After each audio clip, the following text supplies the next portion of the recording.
Hey guys, welcome back.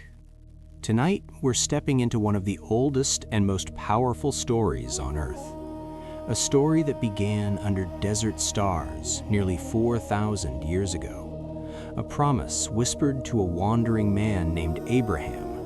A promise of land, faith, and a future that would shape the destiny of entire civilizations. But that promise did not create peace. It created a question that echoes through history to this very day. How did the descendants of the same ancient family become two peoples locked in one of the longest conflicts in human history? In tonight's journey through history for sleep, we will slowly travel across thousands of years of Israel Palestine history, from the early Bible stories of Abraham, Isaac, and Ishmael, to the kingdoms of David and Solomon rising in Jerusalem, to the destruction of the temple, the Jewish diaspora, and centuries of exile. We will watch empires rise and fall over the same hills: Babylon, Rome, Persia, the Ottomans, until finally the modern world arrives with Zionism, the Balfour Declaration, the birth of Israel in 1948, the Nakba, and the ongoing Middle East conflict that still shapes headlines today. But tonight, we are not here for politics or arguments. We are here to understand the long human story beneath it all, the hopes, fears, faith, and survival of generations who lived, prayed, fought, and dreamed on the same small stretch of earth between the Mediterranean Sea and the desert. This is not simply a story about land. It is a story about identity, about memory, about belonging. And as we gently fall asleep to history, we will discover how two peoples, both carrying ancient promises and deep wounds, came to share the same land, the same city of Jerusalem, and the same history that still unfolds today. So before you get comfortable, take a gentle moment to like this video and subscribe, but only if these deep sleep history stories help you find peace, sleep better, or simply reflect on our shared journey through time. Now, close your eyes, take a slow breath, and let the night carry you back through 4,000 years of history to the beginning of a promise made beneath the stars. Imagine a single conversation between one man and God that would echo across 4,000 years of human history. Not a war, not a treaty written on stone tablets, just a quiet promise spoken beneath a sky filled with stars. In many ancient Bible stories, the world begins with kings and battles, but the history of Israel begins with something much quieter. A man walking into the desert, guided by a voice he could not see. Long before people spoke of ancient Israel, long before maps labeled the land between the Mediterranean Sea and the Jordan River, there was simply a man named Abram. He was not yet the Abraham remembered in countless Bible stories for sleep. He was not yet the father of nations. He was simply a man from a city called Ur. Ur stood near the winding rivers of Mesopotamia, in what we now call southern Iraq. If you were standing there 4,000 years ago, you would see a city alive with movement, mud brick homes stacked close together along dusty streets, merchants calling across crowded markets, the scent of baked clay rising from the sun-warmed walls, fishermen pulling nets from the slow waters of the Euphrates, donkeys carrying baskets of grain, dates, and copper tools. Above everything towered great temples called ziggurats, stepped mountains of stone reaching toward the sky. In those temples, the people of Ur worshipped many gods: gods of the sun, gods of the moon, gods of storms and rivers and harvests. Every home held small carved idols. Every family offered prayers to figures they could see and touch. The world of Ur was filled with voices calling out to the heavens. Yet among those voices was a man who listened differently. Abram did not look only at statues or temples. Sometimes he stood quietly at the edge of the city walls, gazing toward the endless desert beyond the fields. Perhaps he wondered if the world was larger than the gods carved in stone. Perhaps he felt deep within himself that something greater waited beyond the horizon. The Abraham story that would shape the history of Israel begins with that quiet sense of curiosity. Because one evening, when the wind moved softly across the desert plains and the last colors of sunset faded into deep blue night, Abram heard a voice, not from the temple towers, not from a statue, from somewhere beyond the world he knew. The voice spoke simply, calmly, without explanation. Leave your country, leave your people, leave your father's house, and go to the land I will show you. Imagine hearing words like that. No map, no direction, no promise of safety, only a command to walk away from everything familiar. In the ancient world, leaving your tribe meant losing your identity. Leaving your land meant losing protection. Yet, Abram did something that still astonishes readers of Bible stories thousands of years later. He obeyed. He gathered his wife Sarai, his household, his animals, and the small circle of people who trusted him enough to follow. Then he turned away from the city of Ur, away from the temples, away from the life he had always known. Slowly, quietly, a caravan began to move across the flat lands of Mesopotamia, camels stepping through the dust, tents packed under wooden frames, children riding beside their parents under the endless sky. Day after day they walked westward, across riverbanks and fields, across valleys where wind carried the scent of distant rain. Sometimes they passed sleeping villages where cooking fires flickered like stars on the ground. Sometimes they crossed empty plains where only the sound of sand moving in the wind could be heard. The journey was long, longer than anyone could have predicted. Yet Abram continued walking, guided only by trust in the unseen voice that had called him. And with every step he took away from Ur, he moved closer to a land that would one day become the center of the history of Israel and the heart of countless Bible stories. But at that moment, Abram could not have known how far that single step would travel through time, because what happened next would create a chain reaction that no one, not even Abram himself, could possibly have imagined. Abram walked for a very long time before the land finally changed. The dry plains of Mesopotamia slowly gave way to hills that rolled gently beneath a softer sky. The air felt different here, cooler in the evenings, carrying the scent of grass and distant water. Travelers moving between Egypt and Mesopotamia had known this narrow strip of land for thousands of years, a crossroads of caravans, armies, merchants, and wandering shepherds. But to Abram, this place felt strangely quiet, as if the land itself were waiting. This land was called Canaan. In many Bible stories, Canaan appears as a simple name on a map, but in the ancient world it was a living landscape filled with villages, vineyards, olive trees, and winding paths between stone houses. Green hills rose gently in the north, where rain clouds gathered in the winter. Further south, the land grew drier, stretching toward desert valleys and silent wilderness. Between these two worlds ran a corridor of life connecting continents. To the west lay the deep blue waters of the Mediterranean Sea. To the east flowed the Jordan River, twisting through valleys toward the Dead Sea. Anyone who controlled this land stood between the great civilizations of Egypt and Mesopotamia. It was small compared to empires, but its position made it powerful. Abram and his caravan moved quietly through this landscape. They passed fields where farmers worked under the sun. They passed shepherds guiding flocks across the hills. Nights were spent beneath open skies where stars stretched endlessly above their tents. And one evening, somewhere among those hills, something extraordinary happened. The voice returned, the same quiet voice Abram had heard far away in Ur.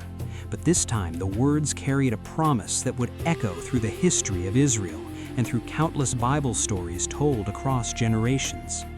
To your offspring I will give this land. The words were simple, gentle even, yet in the ancient world those words meant everything. Because what God offered Abram was not merely a place to settle, it was a covenant. A covenant in the ancient world was the most binding agreement imaginable, stronger than a promise between friends, stronger even than a treaty between kings. A covenant meant destiny.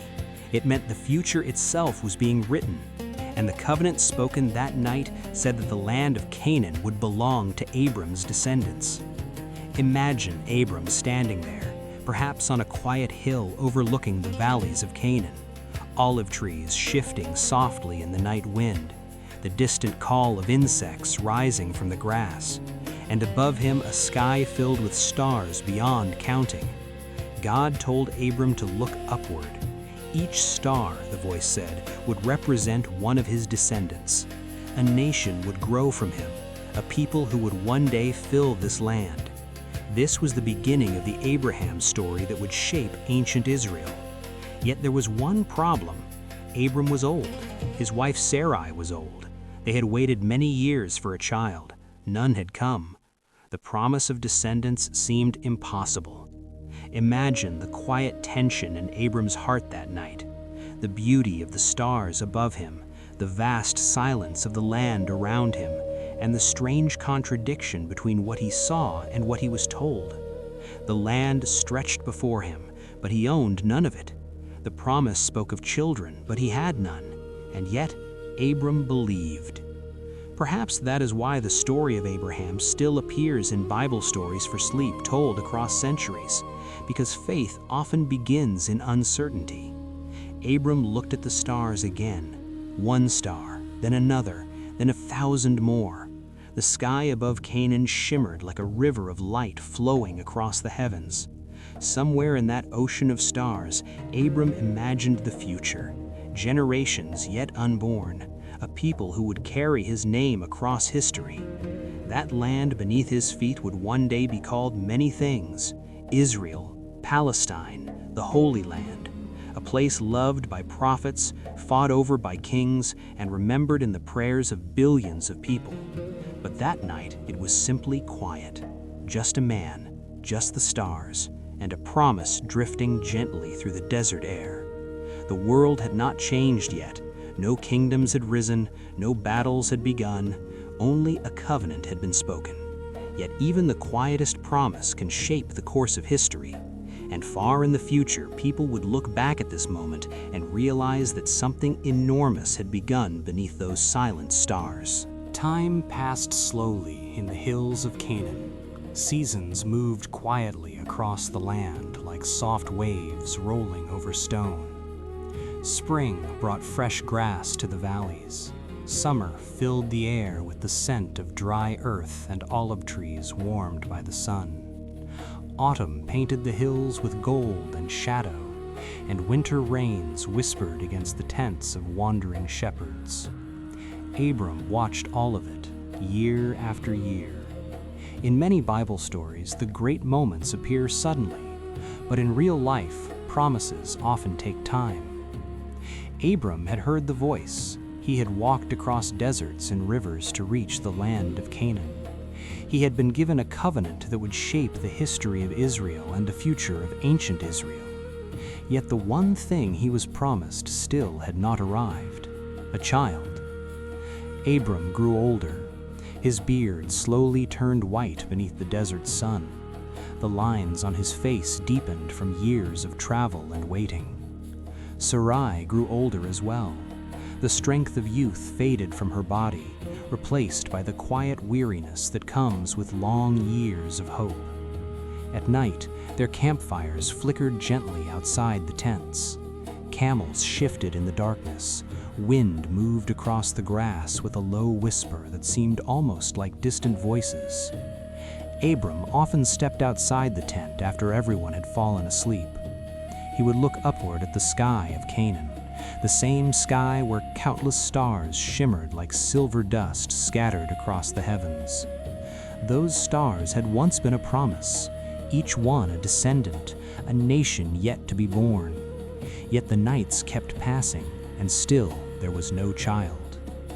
Imagine the silence between Abram and Sarai during those years, the quiet understanding they shared without speaking. They both remembered the covenant, they both believed the promise, but belief does not erase the weight of time. Sarai watched her husband pray beneath the stars. She saw the faith in his eyes, but deep inside her heart another feeling began to grow slowly: doubt. Not doubt in God, perhaps, but doubt in herself. In the ancient world, a woman without children carried a burden that few words can fully describe. Sarai felt that burden every day. She felt it in the glances of other women. She felt it in the empty space inside their tent. She felt it in the long years that continued to pass without change.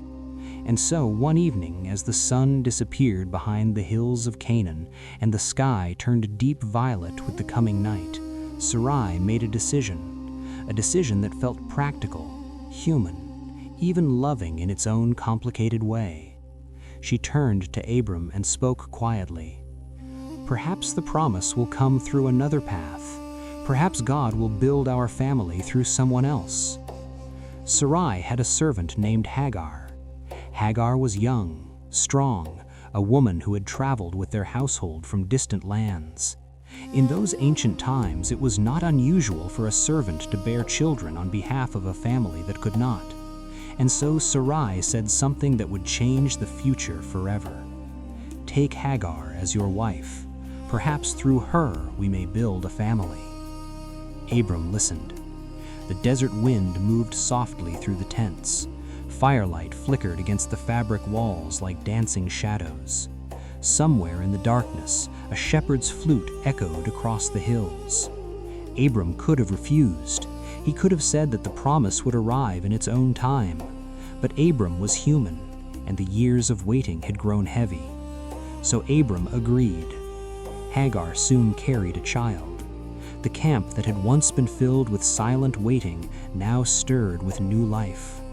Sarai watched the growing signs of pregnancy with complicated emotions: hope, pain, relief, and perhaps the quiet fear that the promise might not unfold the way she once imagined. When the child was born, he was named Ishmael.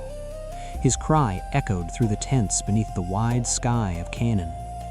In that moment, Abram held his son for the first time. The long wait had ended. Yet something subtle had shifted beneath the surface of the promise. Because the covenant had spoken of descendants, but it had not yet revealed the full shape of the future. Ishmael would grow strong. His descendants would spread across deserts and valleys. Another son would one day be born as well, and from those two sons would emerge two great peoples whose stories would intertwine again and again throughout the centuries.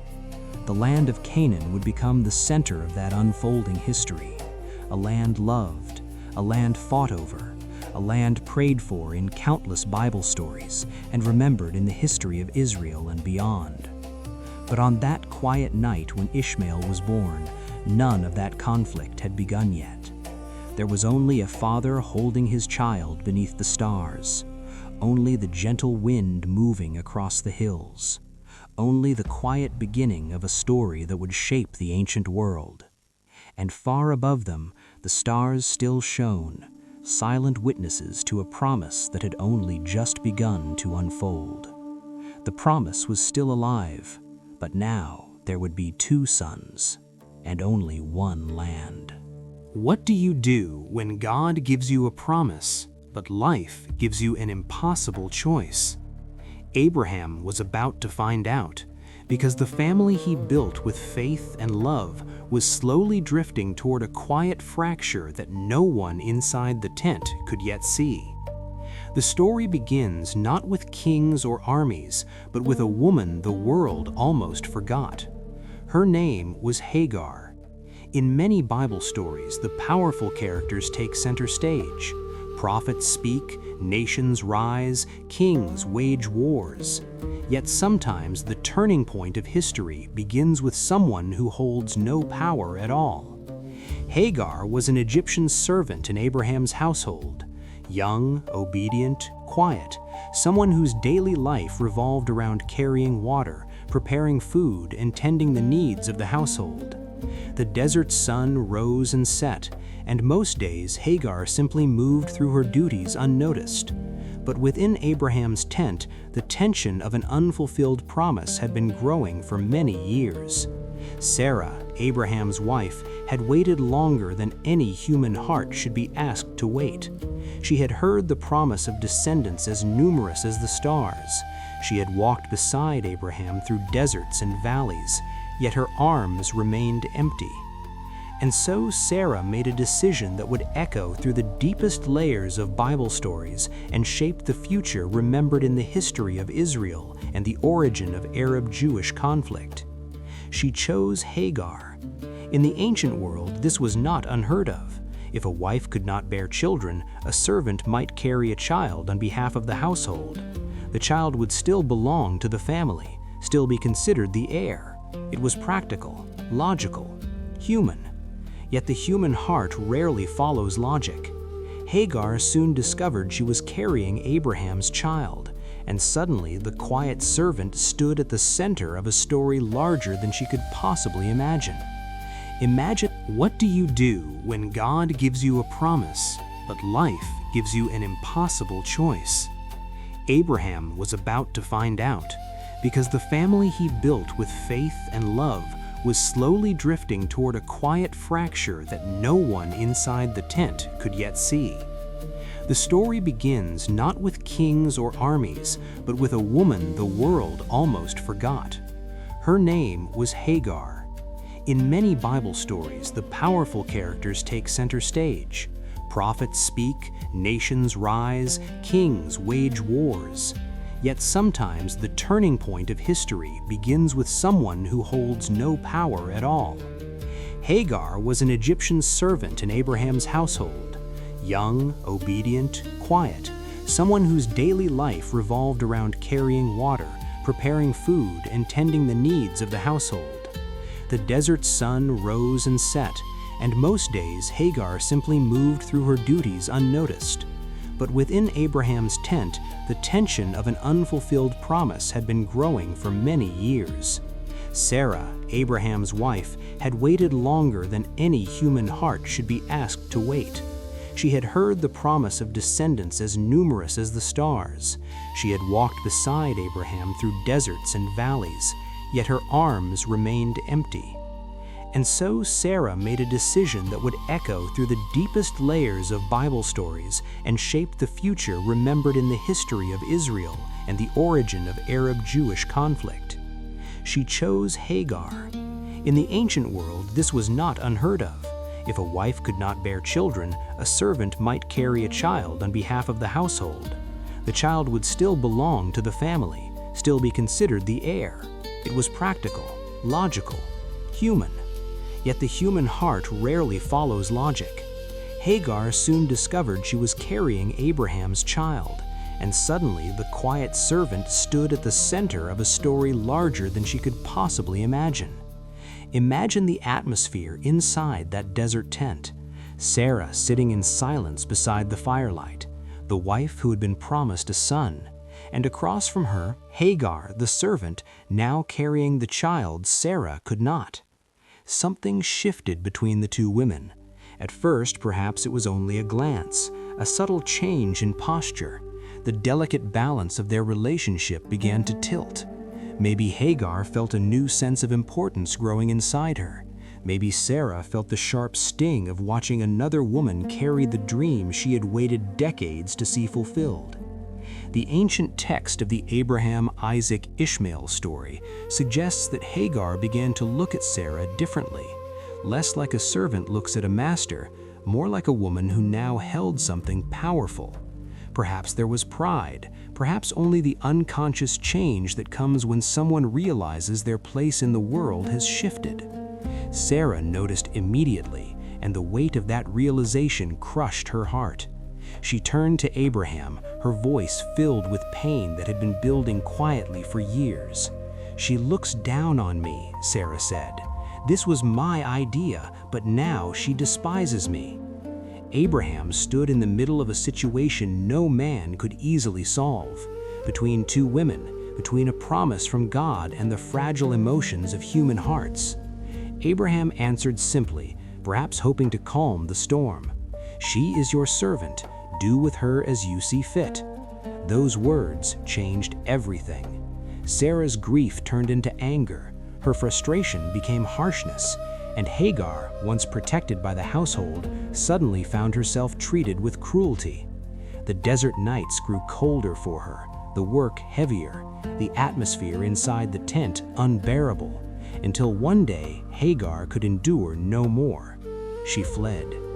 Imagine the scene as she ran away from Abraham's camp, the desert stretching endlessly before her, sand burning beneath her feet, a young pregnant woman alone with no shelter, no family, and no destination.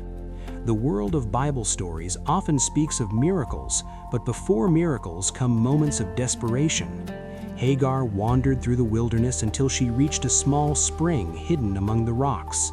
Water in the desert is life itself. And there, beside that quiet spring, something extraordinary happened.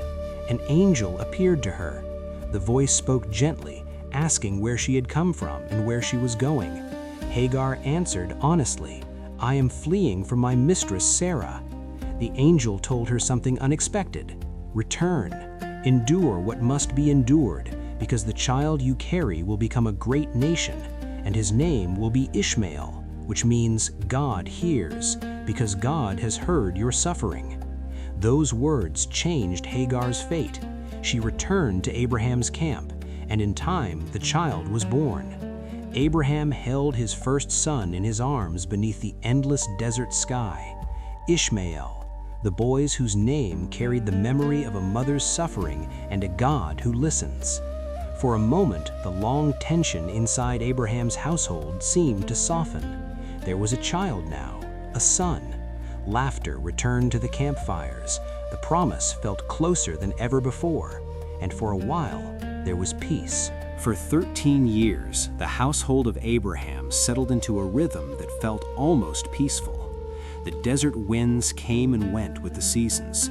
Flocks grazed on the hills of Canaan. The campfires of Abraham's tents flickered softly beneath the night sky, and beside those fires sat a boy who carried the future of a promise. His name was Ishmael. Abraham loved the boy deeply. After so many years of waiting, the presence of a son filled the old patriarch's heart with quiet joy. In the evenings, Abraham would sometimes sit beside Ishmael and point toward the sky.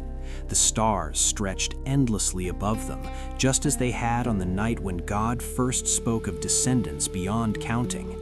Ishmael listened as his father told stories about the long journey from Ur, about the voice that had called him across deserts and rivers, and about the land of Canaan that God had promised to his children.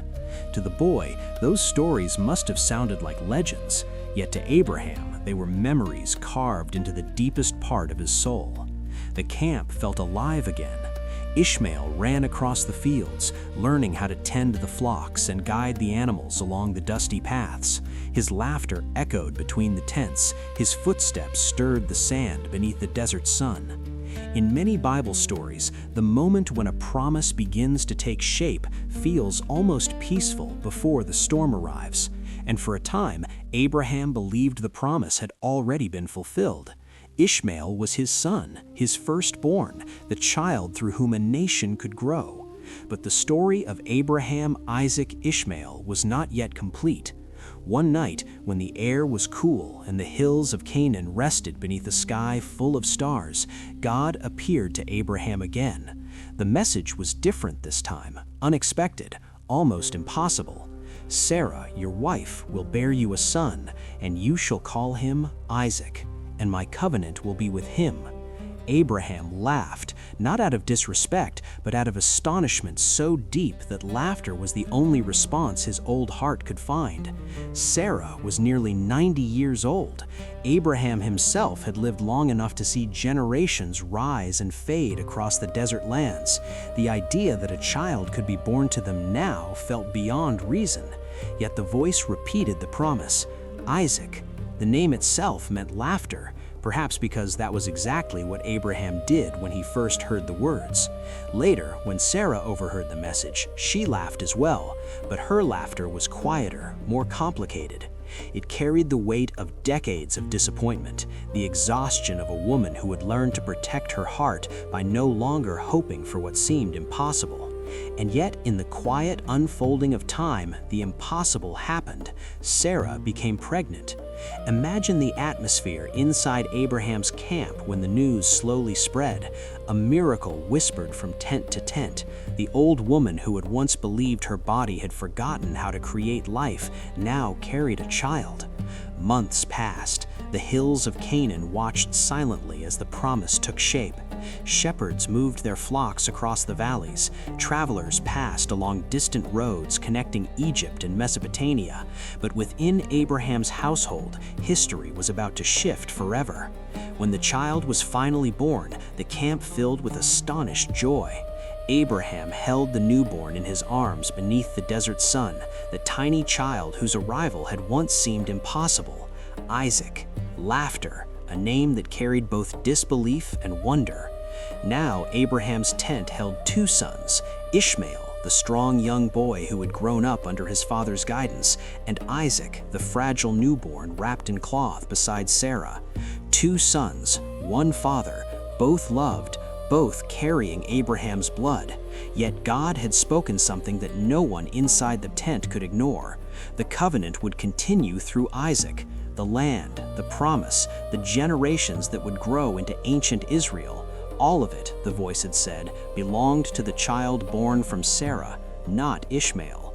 And here, in what looked like a quiet family moment inside a desert tent, the oldest tension in human history began to form, because the story of two brothers would soon become the story of two peoples, and the land beneath their feet would one day be claimed by both. What Abraham did next would echo across 4,000 years, and billions of people alive today still feel the consequences. So life inside Abraham's camp changed quietly after Isaac was born. The newborn child brought laughter to Sarah's tent, just as his name promised. Servants moved more softly around the camp, careful not to wake the fragile infant. At night, the firelight flickered gently against the woven walls of the tents, while the desert wind carried the scent of dust and olive wood across the hills of Canaan. Abraham watched his younger son sleep beside Sarah, his tiny hands curled beneath his chin. Yet, across the camp, another boy was growing older. Ishmael was now a teenager, strong, restless, already learning the ways of the desert. He could guide flocks across rocky hills and track animals across the sand. For 13 years he had been Abraham's only son, the boy who walked beside him beneath the stars and listened to the stories of the covenant and the promise of a land that would. So life inside Abraham's camp changed quietly after Isaac was born. The newborn child brought laughter to Sarah's tent, just as his name promised. Servants moved more softly around the camp, careful not to wake the fragile infant. At night, the firelight flickered gently against the woven walls of the tents, while the desert wind carried the scent of dust and olive wood across the hills of Canaan. Abraham watched his younger son sleep beside Sarah, his tiny hands curled beneath his chin.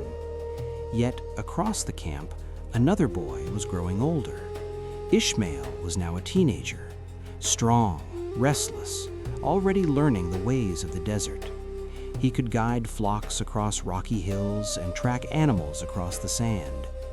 For 13 years he had been Abraham's only son, the boy who walked beside him beneath the stars and listened to the stories of the covenant and the promise of a land that would belong to his descendants.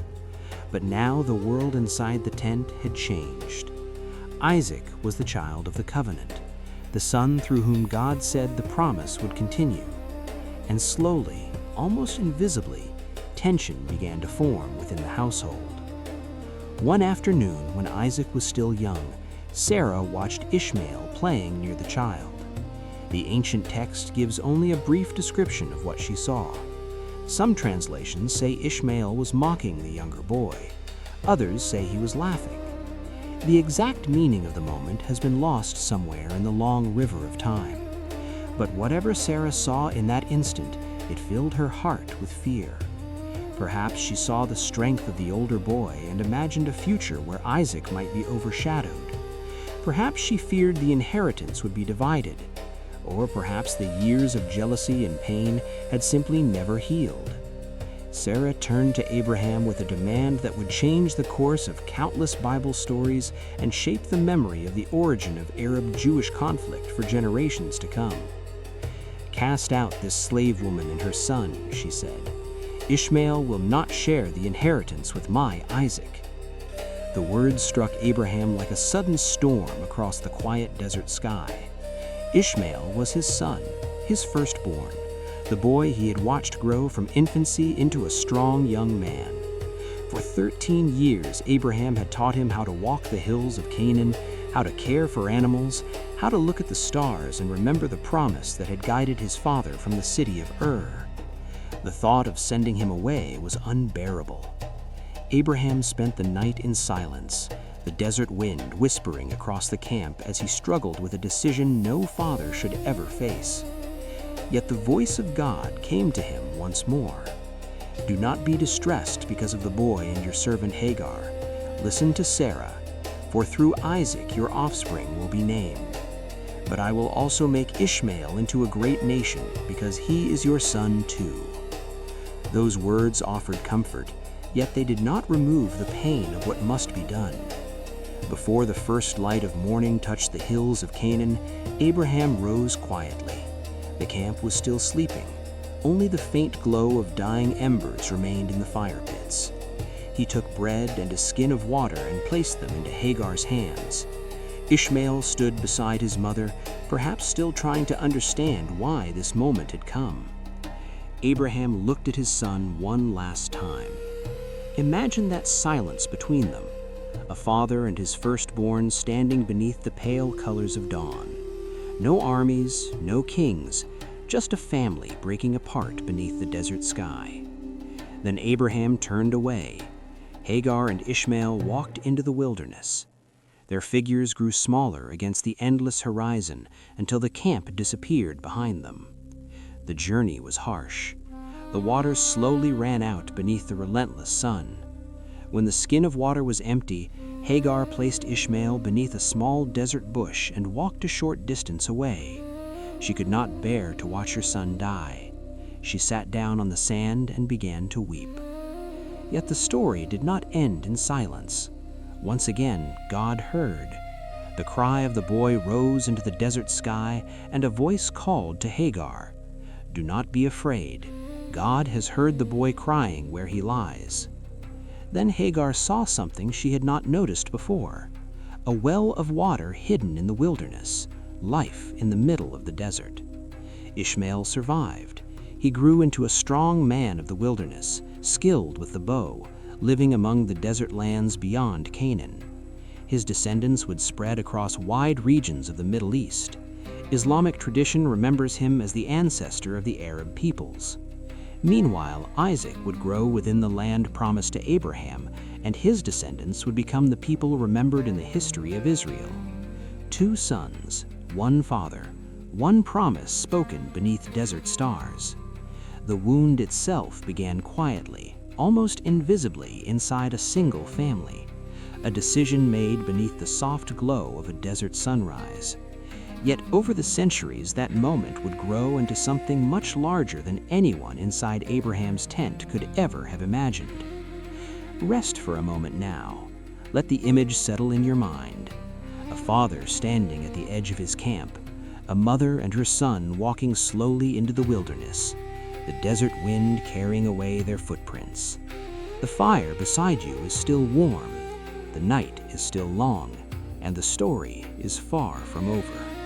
Before nations fought wars over the land of Canaan, before kings marched armies across deserts and valleys, the struggle for the promise began inside a single family. In many Bible stories, the conflicts that shape history appear dramatic and sudden. But sometimes the roots of history grow quietly, beginning with the lives of children who have not yet taken their first breath. After the long years of waiting that surrounded his birth, Isaac grew into adulthood beneath the wide skies of Canaan.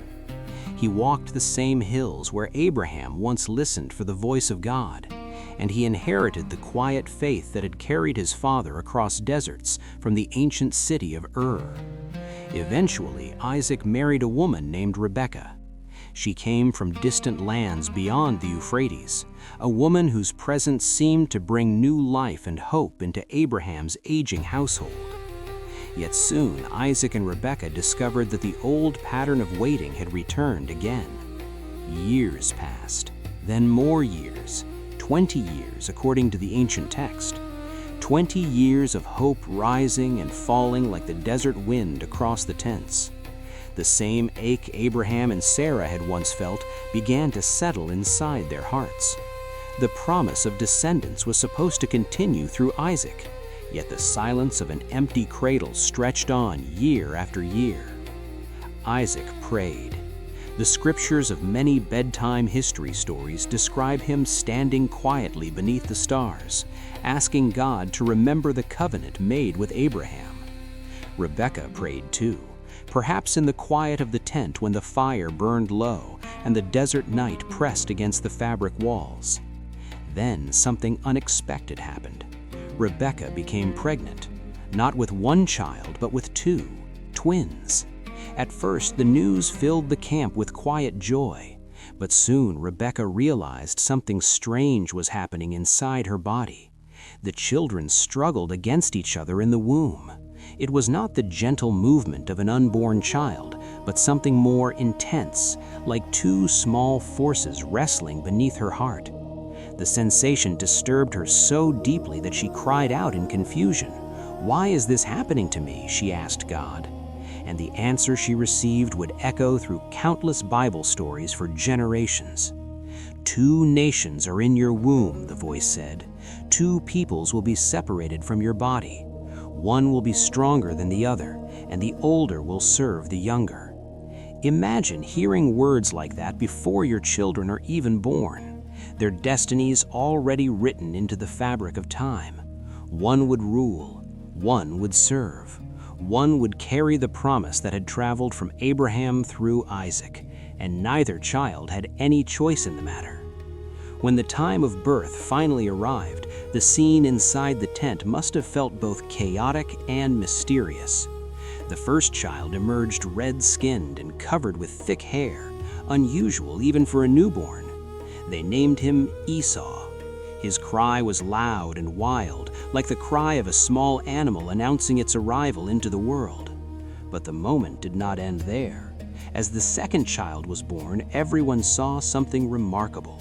The baby's tiny hand was gripping the heel of his brother, as if even in that first moment of life, he was reaching for what belonged to the older child.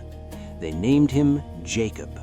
The name itself carried the meaning of heel grabber, someone who follows closely behind, someone who reaches for what lies ahead of him.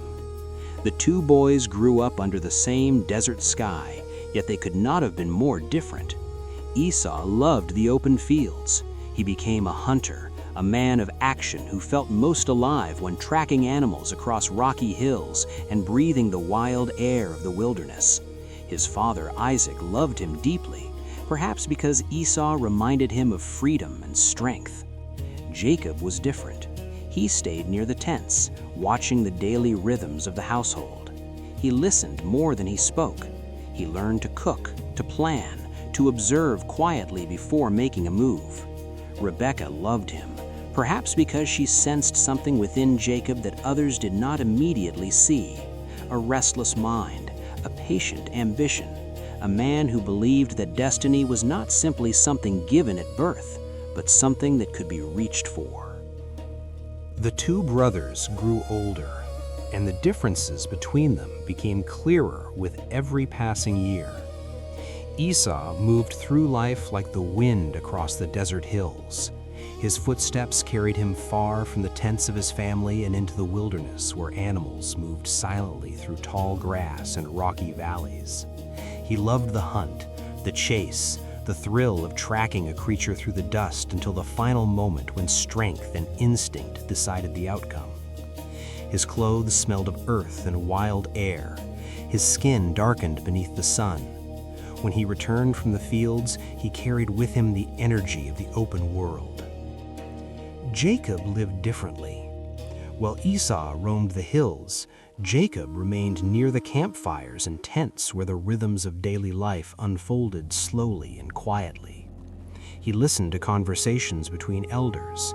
He watched how decisions were made, how plans formed, how words could shape the future of a family. Jacob learned patience. He learned observation. And perhaps most importantly, he learned how to wait for the right moment. The ancient text of the twin brothers' Bible story presents them not as heroes or villains, but as opposites shaped by their nature. One lived by strength and instinct, the other by thought and timing. For many years, their lives ran side by side without open conflict, until one evening when a simple moment changed everything. The sun was setting across the hills of Canaan, painting the sky with soft colors of amber and fading gold.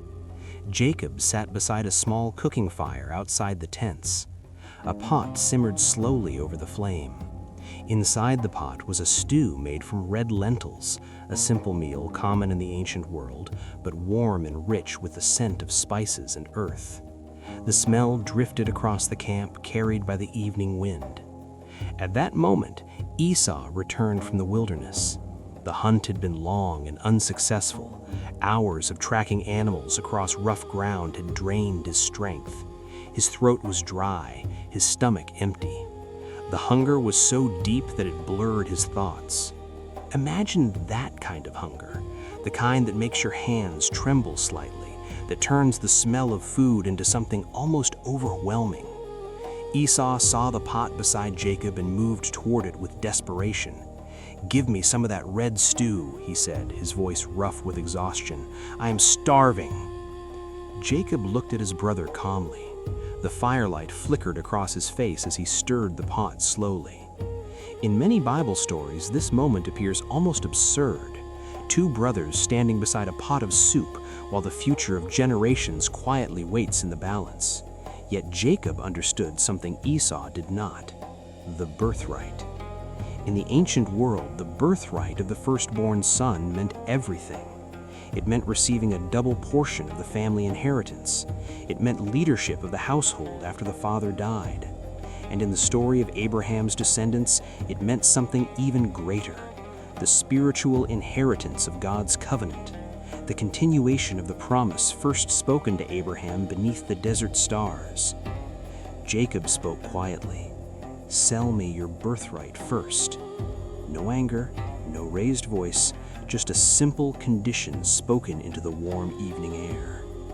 Esau barely paused to think. Hunger consumed his mind. "I am about to die," he said dramatically. "What good is a birthright to me now?" To Jacob, the moment must have felt almost unreal. A lifetime position of leadership offered in exchange for a single meal. Yet Esau swore the oath. He agreed to the exchange. Jacob served the stew. Esau ate quickly, drinking deeply and satisfying the burning hunger that had driven him into the bargain. Then he stood, wiped his mouth, and walked away. The ancient text describes the moment with surprising simplicity. So Esau despised his birthright. Historians and theologians have debated this birthright story for thousands of years. Some see Jacob as a calculating schemer who took advantage of his brother's weakness. Others see Esau as careless, a man who valued immediate comfort over long-term destiny. Perhaps both views contain truth, but the result cannot be denied. In a single careless moment beside a cooking fire, the future of the promised inheritance shifted from the older brother to the younger, from the hunter of the open fields to the quiet observer beside the tents. Yet the exchange of the birthright was only the beginning, because the blessing of the father still remained, and what Jacob would do next would carry far greater consequences. Years passed quietly in the household of Isaac, yet the tension between the two brothers slowly deepened beneath the calm surface of daily life. The hills of Canaan remained unchanged, the same winds sweeping across olive groves and rocky valleys as they had in the days of Abraham. Yet inside the family tent, time had begun to move toward a moment that would alter the future of the promise forever. Isaac had grown old, very old. His eyesight faded until the world around him became only shadows and distant shapes. He could no longer see the faces of his sons clearly, but he could feel the passing of years in the slow ache of his bones and in the quiet awareness that his life was drawing toward its final chapter. In the ancient world, the blessing of a father carried immense power. It was not merely a wish for good fortune, it was a declaration of destiny, a prophecy spoken from one generation to the next. Once given, it could not be taken back. Isaac knew this well. And so one day he called for his eldest son. Esau entered the tent, the scent of the open fields still clinging to his clothes. Isaac spoke slowly, his voice aged but steady. "My son," he said, "I am old now and do not know the day of my death. Go out to the open country, hunt for me some wild game, and prepare the meal that I love. Then I will give you my blessing before I die."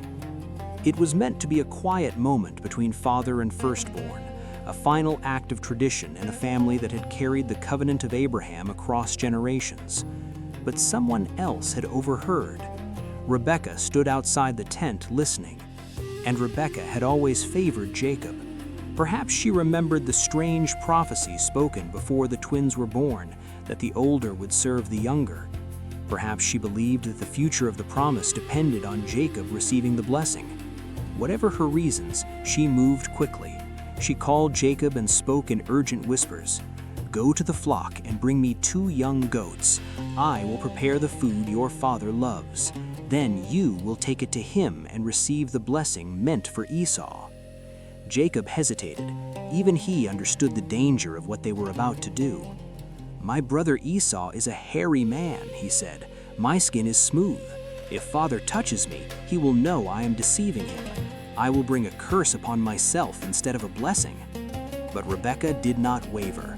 "Let the curse fall on me," she said firmly. "Just do as I say." So the plan unfolded quietly within the tent. Rebekah prepared the meal with careful hands, cooking the dish Isaac loved. She brought Esau's clothes and dressed Jacob in them. Then she covered Jacob's arms and neck with the skins of young goats so that her father's hands would feel the rough hair he expected from his eldest son. Finally, Jacob carried the food into the tent where Isaac waited in darkness. The old man stirred slightly when he heard footsteps. "Who are you, my son?" he asked. Jacob's heart must have been racing, yet his voice remained steady. "I am Esau, your firstborn," he said. "I have done as you told me. Sit up and eat so that you may give me your blessing." Isaac hesitated. Something about the moment felt strange to him. "The voice is Jacob's voice," he murmured slowly. "But the hands are the hands of Esau." The old man reached out and touched his son's arms. The goat skins felt rough beneath his fingers. He smelled the familiar scent of Esau's clothes, the smell of the open fields and wild grass. The evidence convinced him, and so Isaac spoke the blessing, words that carried the weight of generations. "May God give you the dew of heaven and the richness of the earth. May nations serve you and peoples bow down to you. Be Lord over your brothers, and may those who curse you be cursed, and those who bless you be blessed." The blessing of Abraham had passed to Jacob, not by strength, not by birth order, but by deception. Moments later, Esau returned from the hunt, carrying the meal he had prepared with pride for his father. When Isaac realized what had happened, the tent filled with a silence heavier than stone. Esau's cry broke that silence like thunder, a great and bitter cry that echoed through the camp. "Bless me too, father," he begged. But the blessing had already been given. It could not be taken back. Esau wept openly, his voice shaking with grief and anger. "Do you have only one blessing, father? Bless me too." Yet Isaac's words could offer him little comfort. The inheritance of the promise was gone. And in that moment, something hardened in Esau's heart. "When my father dies," he said quietly, "I will kill my brother Jacob." Rebekah heard the threat and knew Jacob could no longer remain. That very night, Jacob left the only home he had ever known. He walked away beneath the pale light of the moon, carrying with him a stolen blessing and the weight of a family forever divided. The line of Isaac, the line of the promise, now passed through Jacob, and one day Jacob would receive a new name, Israel, the one who wrestles with God. From him would come 12 sons, 12 tribes, a people who would claim the land promised long ago beneath the desert stars. Rest for a moment now. Let the fire glow softly beside you.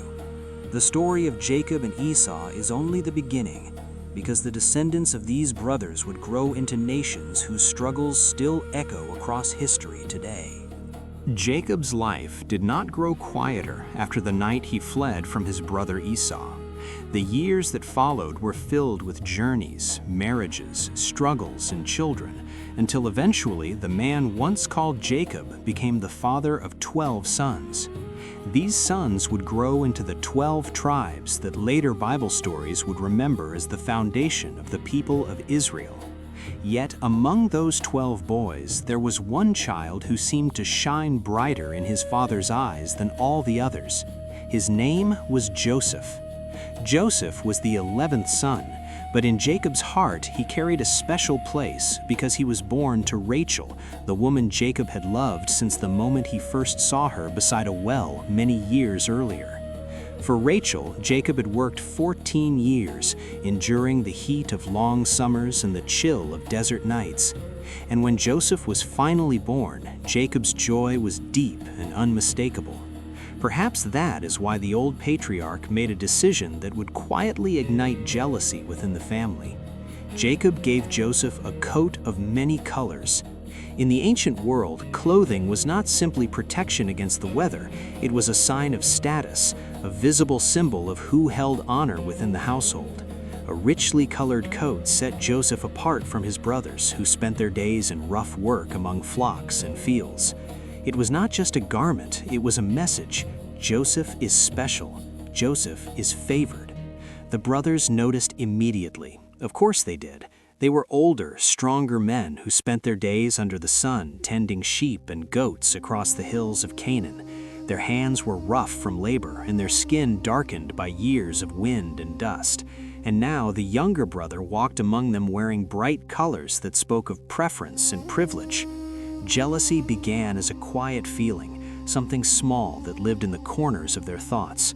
But Joseph unknowingly fed that jealousy with something even more powerful than a coat: dreams. Joseph dreamed vividly, and unlike many dreamers, he spoke openly about what he saw. In one dream, he described the brothers working together in a field, binding sheaves of wheat. Suddenly, his sheaf stood upright, while the sheaves of his brothers gathered around and bowed before it. The image was simple, yet the meaning was impossible to miss. The brothers stared at him with disbelief. "Do you intend to reign over us?" they asked. "Will you actually rule us?" Instead of remaining silent, Joseph shared another dream soon afterward. In this vision, the sun, the moon, and 11 stars bowed down before him. Even Jacob was troubled by that story, though he quietly kept the meaning in his heart. The brothers, however, could not hide their anger any longer.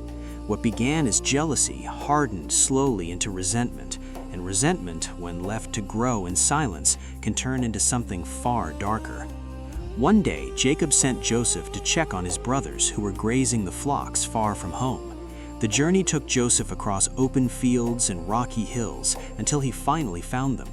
From a distance, the brothers saw him approaching, the colored coat bright against the dusty landscape, and in that moment, a dangerous thought entered their minds.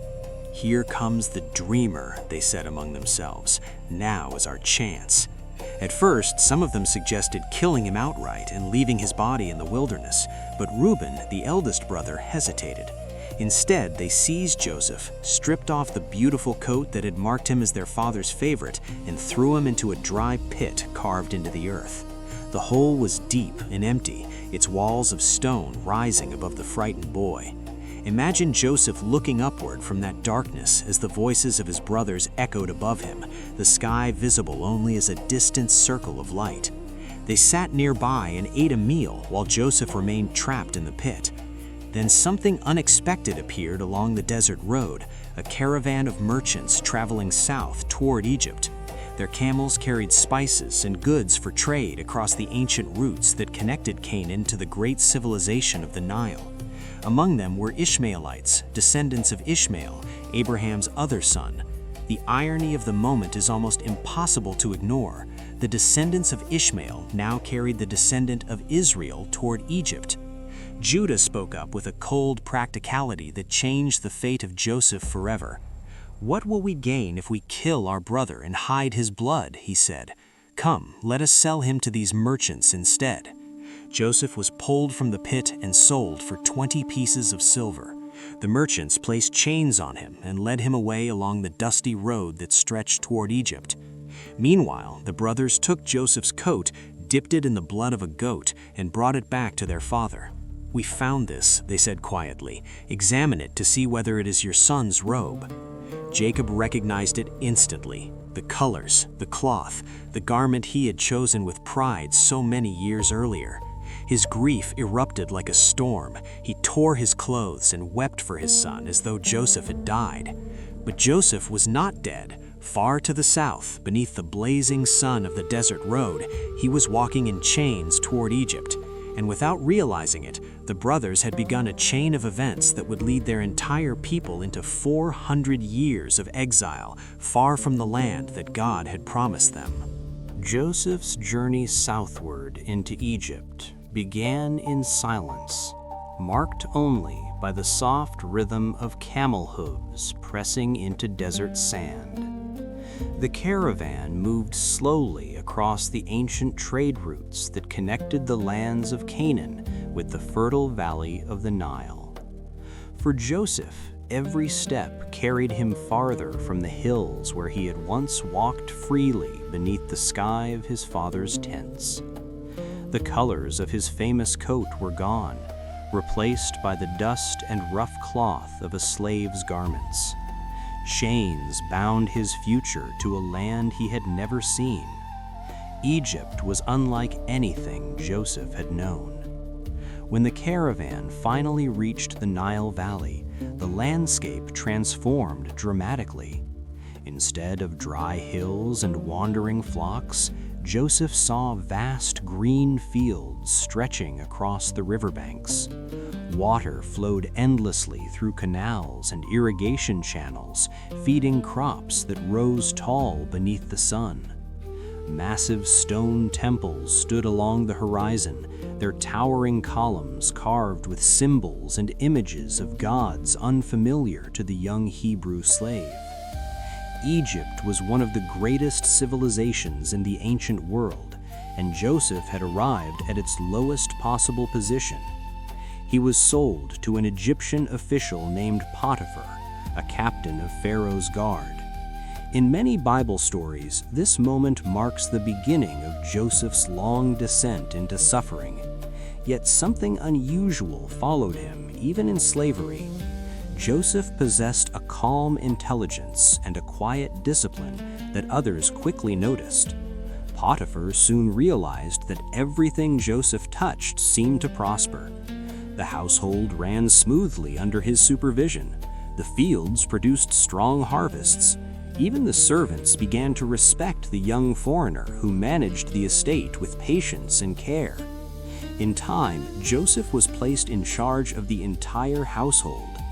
For a moment, it seemed that the darkness of betrayal had finally begun to lift.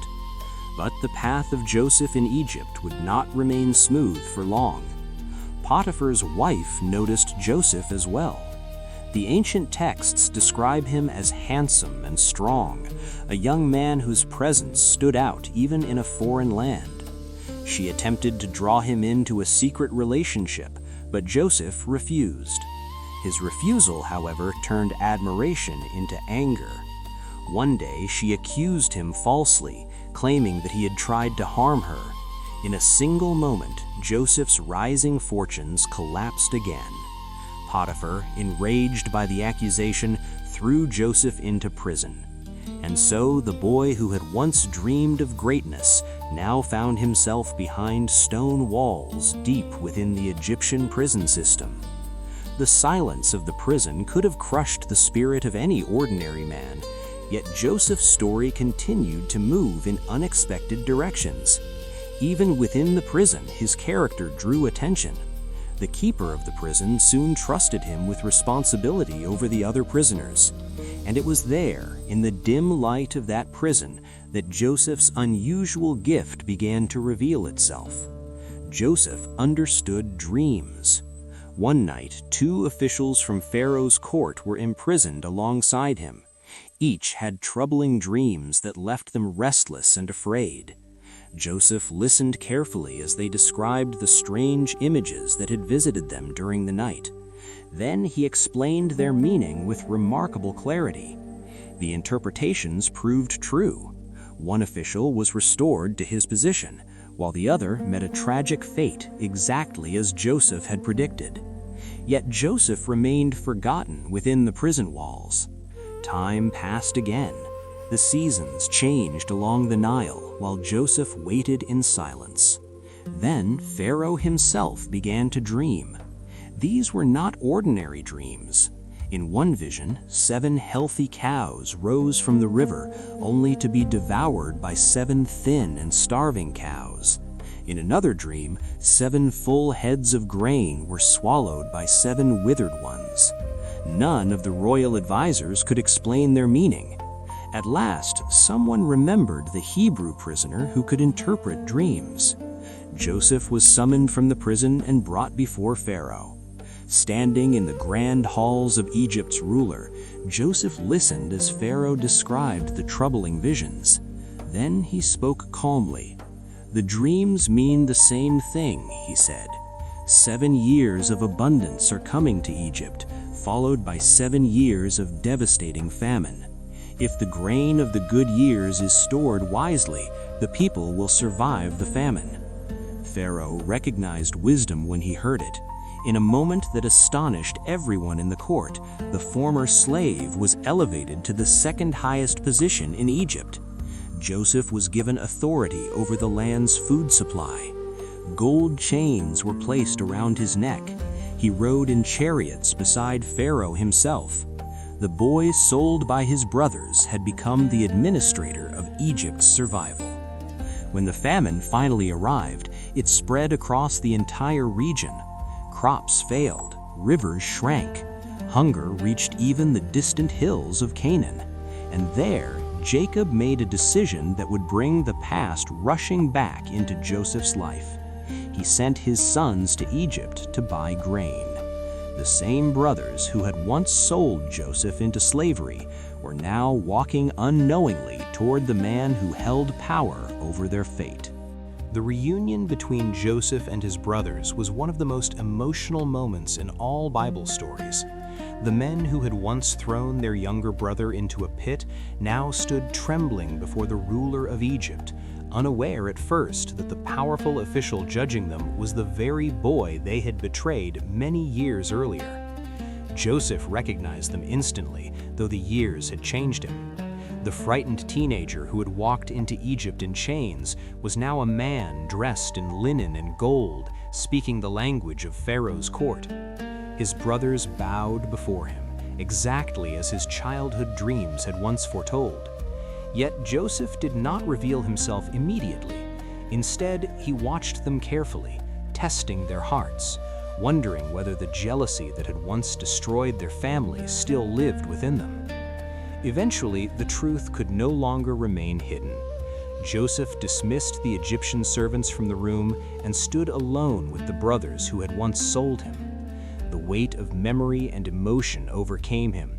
He began to weep so loudly that the sound carried beyond the chamber walls. "I am Joseph," he said at last. "Is my father still alive?" The brothers were stunned into silence. Fear filled their faces as they realized the power now resting in Joseph's hands. Yet Joseph spoke gently. "Do not be afraid," he told them. "What you meant for evil, God meant for good." Through this moment of suffering, a path had opened that would preserve many lives during the famine. Joseph sent for Jacob, and soon the old patriarch arrived in Egypt with his entire family. 70 people in total crossed the desert and settled in the rich land of Goshen along the Nile Delta. There they prospered. The soil was fertile, water flowed abundantly, their flocks multiplied. For a generation, the family of Israel lived peacefully in Egypt, protected by the authority of Joseph, who remained second only to Pharaoh himself. But history has a way of changing quietly when generations pass. The text of Exodus moves forward across the centuries with a brief and haunting simplicity. The Israelites were fruitful and multiplied greatly, it says. They filled the land. Families became tribes. Tribes became a growing people whose language and traditions remained different from the Egyptians around them. Then one day a new pharaoh rose to power, a king who did not remember Joseph. Perhaps the stories of the Hebrew official who had saved Egypt during the famine had faded with time. Perhaps new rulers simply cared little for old alliances. Whatever the reason, this pharaoh looked upon the increasing population of Israelites and saw not neighbors, but a potential threat. He feared what every ruler throughout history has feared: losing control. "The Israelites are becoming too numerous," Pharaoh warned his advisors. "If war comes, they may join our enemies and rise against us." So a harsh decision was made. The people of Israel would no longer live as honored guests in Egypt. They would live as slaves. What followed became one of the darkest chapters in the ancient memory of the Israelites. Under the burning sun of Egypt, the descendants of Abraham were forced into labor. They molded clay into bricks, lifting heavy loads day after day to build store cities and monuments for a foreign king. Generation after generation was born into the same exhausting rhythm of work. Fathers and sons, mothers and daughters, all shaping mud beneath the relentless heat while overseers shouted commands above them. Imagine the weight of 400 years passing like this. 4 centuries is longer than many modern nations have even existed, long enough for stories to fade and memories to blur. Children grew up hearing whispers about a distant land called Canaan, a place their ancestors once walked freely beneath open skies, but none of them had ever seen it. To many, it must have sounded like a legend, a promise carried only in the fragile threads of old stories told by elders beside evening fires. Yet the memory did not disappear completely. It lived quietly in the songs they sang while working. It lived in the names they gave their children: Abraham, Isaac, Jacob, Joseph. Each name carried a reminder of a past that slavery could not entirely erase. Still, the fear of Pharaoh continued to grow as the Israelite population increased. The king issued an order darker than anything before it. Every Hebrew boy born into these slave families was to be thrown into the Nile River. The decree was meant to crush the future of an entire people. But history often turns on the courage of a single quiet act. One Hebrew mother refused to obey. She hid her newborn son as long as she could, and when hiding him became impossible, she placed the baby in a small basket made of reeds. She coated the basket with tar so it would float upon the water. Then she carried it to the edge of the Nile River and gently set it among the tall reeds along the riverbank. The current carried the small basket slowly across the water, and the child inside would soon be discovered by the daughter of Pharaoh himself. That baby's name would become known across centuries: Moses, the one who would lead the Israelites out of slavery and back toward the land their ancestors had once called home. Rest for a moment now. Let the quiet of the night settle around you.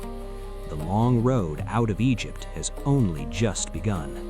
So the child who had floated silently down the Nile in a basket of reeds grew up surrounded silently by the luxury and quiet authority of Egypt's royal palace.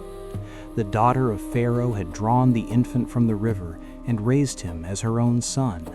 And so the boy who had been born among slaves now walked the polished corridors of power. His name was Moses. Within the marble halls of the palace, Moses learned everything an Egyptian prince was expected to know. He studied the language of scribes and priests, the movements of armies, and the rituals of temples. He wore fine linen robes and walked beneath ceilings painted with stars. Servants carried food of honey, figs, bread, and grain to the royal tables. Trumpets echoed through the courtyards during ceremonies honoring Pharaoh, the ruler believed by many to be a living god. Yet, despite the privilege surrounding him, Moses always carried within himself a quiet awareness that he did not fully belong to the world in which he lived. At some point in his youth, the truth reached him. Perhaps it came through whispers from a woman who had once watched over him as a child. Perhaps through his sister Miriam, who had followed the basket along the Nile and never truly left his story.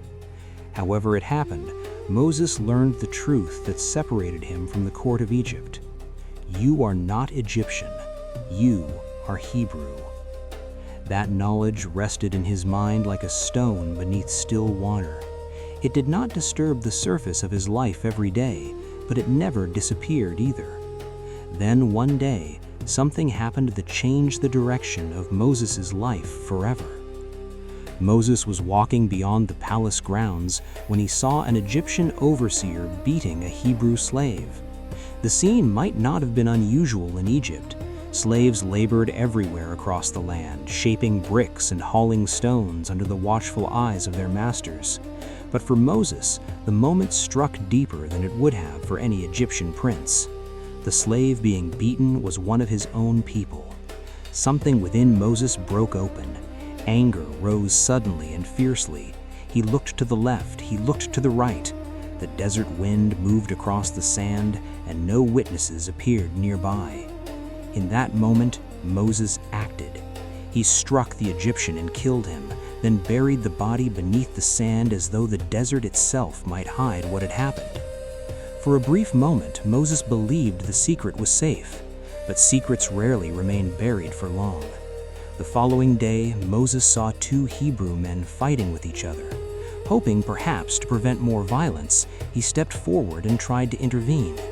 "Why are you striking your fellow Hebrew?" he asked. The response he received shocked him more deeply than the crime he had committed the day before. "Who made you ruler and judge over us?" the man replied bitterly. "Are you going to kill me like you killed the Egyptian?" The words struck Moses like a sudden storm. The truth was already known. The story of the Egyptian's death had begun to spread. Soon Pharaoh himself would hear about it, and Pharaoh's justice toward a murderer, even one raised in the palace, would be swift and final. Moses understood immediately what must happen. He could not remain in Egypt. He fled eastward into the wilderness, leaving behind the marble halls, the linen garments, and the life of privilege he had known since childhood. The prince of Egypt became a fugitive, wandering across the desert. Eventually, Moses arrived in the land of Midian, far beyond the borders of Egypt. There, his life changed again in ways he could never have imagined. The man who had once lived among royalty now spent his days tending sheep beneath the wide sky of the desert. The silence of that new life stretched across years. Seasons turned. The young prince slowly became an older shepherd walking the rocky slopes of a mountain called Horeb. 40 years passed.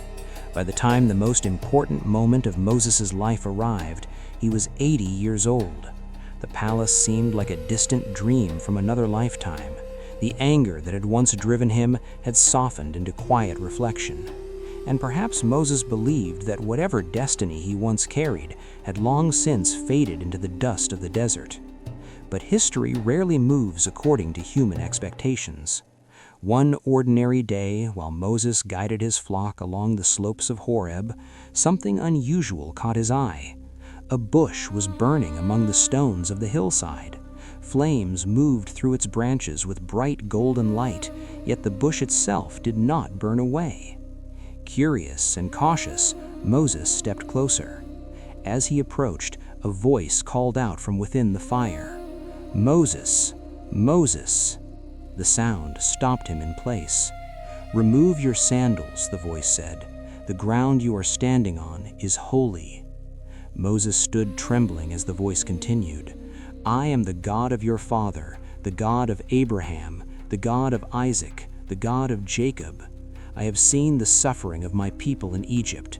I have heard their cries beneath the weight of slavery, and I am sending you to Pharaoh to bring them out of Egypt." The shepherd, who had once been a prince, felt the full weight of the moment pressing against his heart. Who am I to go to Pharaoh and bring the Israelites out of Egypt? The answer came with calm certainty, "I will be with you." Moses hesitated again, thinking of the people who would question him when he returned. "If they ask me the name of the God who sent me, what should I tell them?" The voice from the fire gave an answer that would echo across thousands of years of history. "I am who I am. Tell them the God of their fathers has sent you." And so Moses, the reluctant shepherd, the former prince, the fugitive who had once run from Egypt in fear, began preparing for the journey that would bring him back again. The story of the Exodus had begun. When Moses returned to Egypt after 40 years of exile, the land he once knew as a prince now looked different through the eyes of a man carrying a message from God. The marble halls of Pharaoh's palace still stood tall, their columns rising like silent witnesses to centuries of power. But Moses no longer belonged to that world.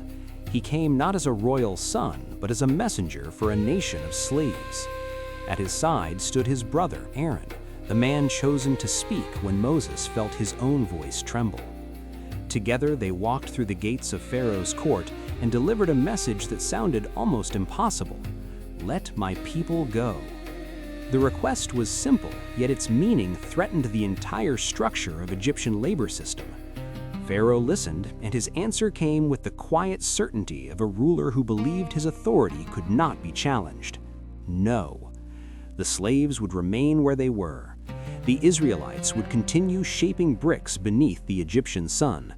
In fact, Pharaoh ordered the overseers to make their work even harder, forcing them to gather their own straw while still producing the same number of bricks. The suffering of the Israelites deepened, yet Moses did not leave Egypt. Instead, he returned again and again with the same demand, "Let my people go."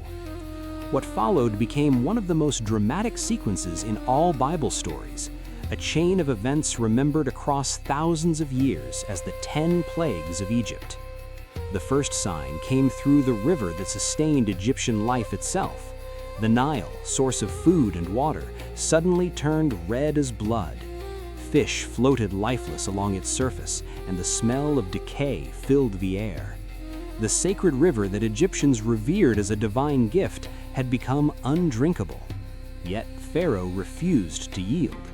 Soon frogs emerged from the water and spread across the land in overwhelming numbers. They filled kitchens, courtyards, bedrooms, and temples. Everywhere Egyptians stepped, they heard the soft movement of frogs beneath their feet. When the frogs finally died, their bodies lay in piles that rotted beneath the sun. Pharaoh again promised to release the Israelites, yet once the crisis faded, he hardened his heart and changed his mind. The plagues continued. Tiny insects covered the land, followed by swarms of flies that darkened the sky and invaded every corner of Egyptian life. A disease swept through the livestock, killing cattle and horses that had once symbolized wealth and strength. Painful boils appeared on human skin, spreading across the bodies of the Egyptians, while the Israelites remained untouched. Still, Pharaoh refused. The pride of Egypt stood like a wall that would not fall. Then the sky itself seemed to turn against the land. A storm unlike anything Egypt had seen before burst from the heavens. Hail mixed with fire crashed upon the fields, destroying crops and shattering trees. When the storm ended, Pharaoh again promised freedom for the Israelites, yet once the thunder faded, his resolve returned. Next came locusts, waves of insects that devoured every green plant left in the fields. The land that had once been fertile and bright became stripped and barren. But even then, Pharaoh did not surrender. Then darkness fell. Not the ordinary darkness of night, but a heavy and suffocating shadow that covered Egypt for 3 days. Lamps offered little comfort, and the sun itself seemed to vanish from the sky. It was as though the very god of the sun, worshipped across Egypt, had lost his power. These events were not random disasters. Each plague struck at something Egypt believed sacred: the Nile, the animals, the sky, the sun. One by one, the foundations of Egyptian religion and pride were shaken, yet Pharaoh's heart remained stubborn. And so the final plague arrived. At midnight, a silence spread across the land. Then from house to house, the cry of grief began to rise. The firstborn son of every Egyptian family died that night, from the palace of Pharaoh to the smallest home of a servant. The sound of mourning spread through Egypt like a storm of sorrow. But among the Israelites, the houses remained quiet. Following Moses' instructions, they had placed the blood of a lamb upon their doorposts, and death passed over their homes. When Pharaoh heard the cries across his kingdom, his strength finally broke. In the darkness of that night, he summoned Moses and Aaron. "Go," he said, "take your people and leave my land. Take your flocks and your herds." And then the ruler of the most powerful empire in the ancient world spoke words that revealed how deeply he had been shaken. "Bless me also." And so the Israelites prepared to leave. Families gathered their belongings. Bread was baked quickly without time to rise. Thousands upon thousands began moving together beneath the pale light of dawn. After 400 years of slavery in Egypt, the people of Israel were finally walking toward freedom. The night the Israelites left Egypt must have felt like stepping into a dream. For generations, their ancestors had woken before sunrise to labor under the commands of Egyptian overseers, shaping bricks and hauling stone beneath a relentless sky. Now, suddenly, the chains of that world had fallen away. Families gathered their children, their animals, and the few possessions they could carry. Fires flickered across the camps as thousands of people prepared to move together. The road ahead stretched into the darkness of the wilderness, uncertain and silent. Behind them lay Egypt, the land of slavery they had known for 400 years. Ahead of them lay something no living Israelite had ever truly seen: freedom. Yet the first steps toward freedom were not easy ones. Pharaoh's decision to release the Israelites had come in a moment of grief and fear. But as the hours passed and the reality of losing such a massive labor force settled over the royal court, his anger returned. The ruler who had once demanded the Israelites remain slaves now refused to accept their departure. Pharaoh gathered his chariots, the finest military force of the ancient world, and sent them racing across the desert after the escaping people. 600 chariots thundered across the sand, their wheels cutting through the desert wind as soldiers pressed forward in pursuit. Soon, the Israelites saw the dust rising behind them on the horizon. Panic spread quickly through the camp. Before them lay the waters of the sea. Behind them advanced the army of Egypt. There was nowhere left to run.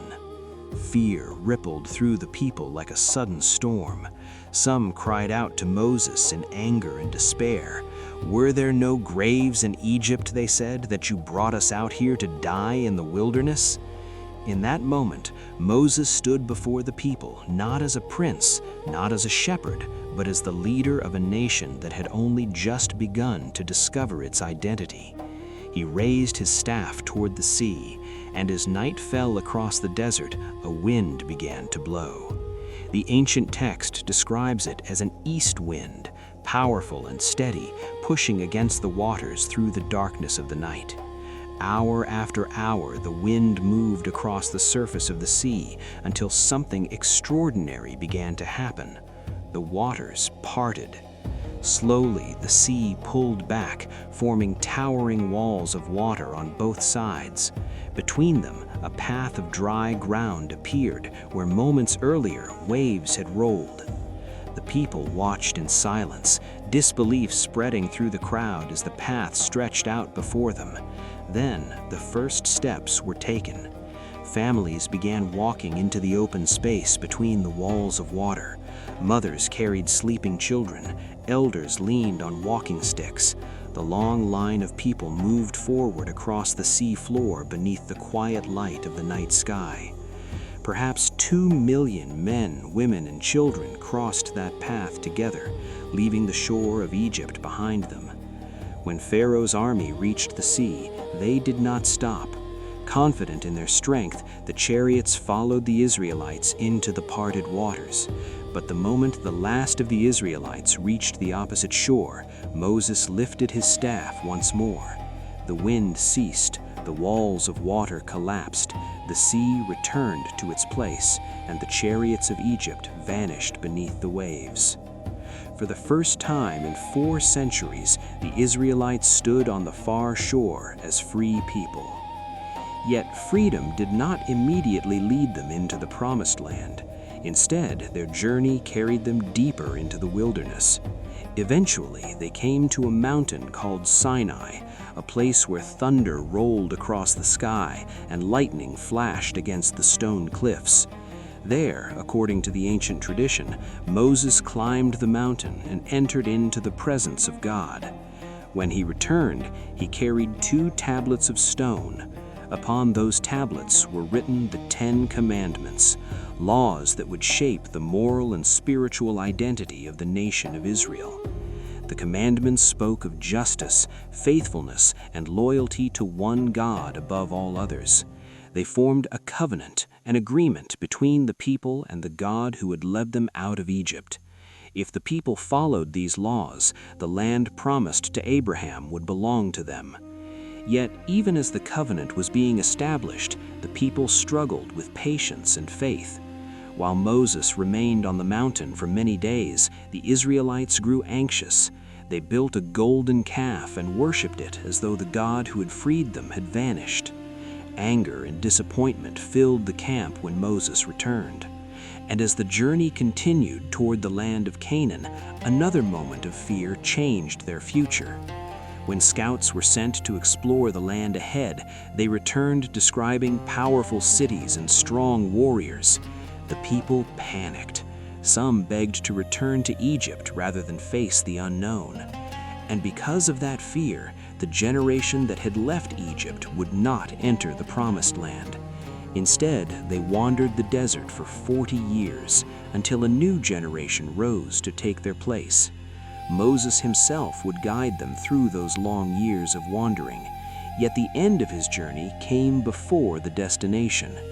At the edge of the land promised to Abraham, Moses climbed a mountain and looked across the valley of the Jordan River. Before him stretched the green hills of Canaan, the land his people had traveled so far to reach. He could see it clearly beneath the open sky, but he would never step inside it. Moses died there on the mountain, looking toward the promise that his people would finally inherit. The long road from Egypt had ended, but the story of the Holy Land was only beginning. The generation that crossed the Jordan River carried within them the memory of a promise older than their grandparents. For centuries, their ancestors had spoken of a land first described beneath a sky full of stars when Abraham heard the voice of God.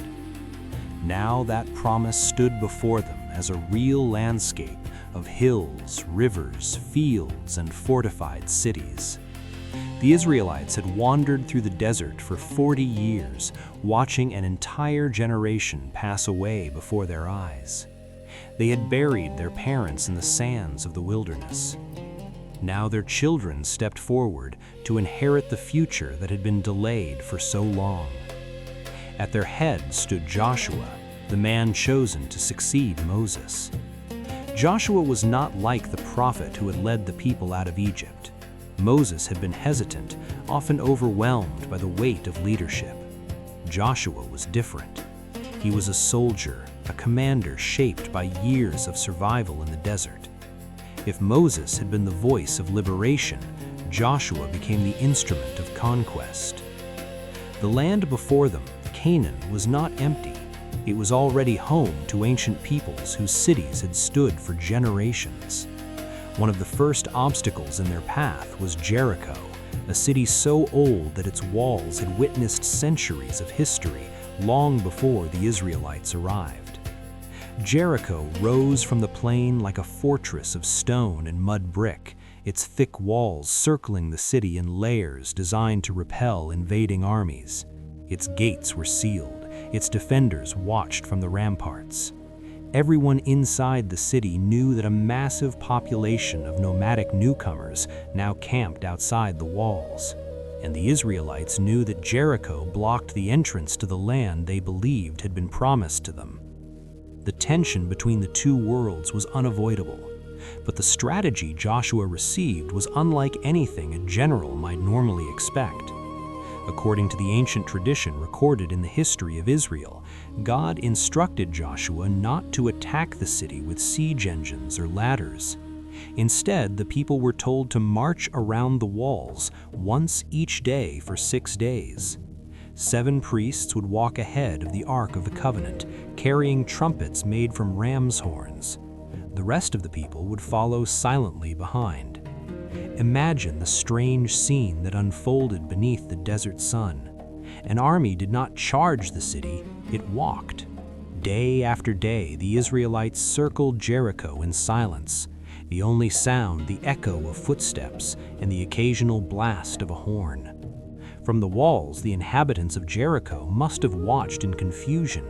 They expected ladders, fire, arrows, and the chaos of war. Instead, they saw patience and ritual. The quiet repetition of marching feet can be more unsettling than the noise of battle.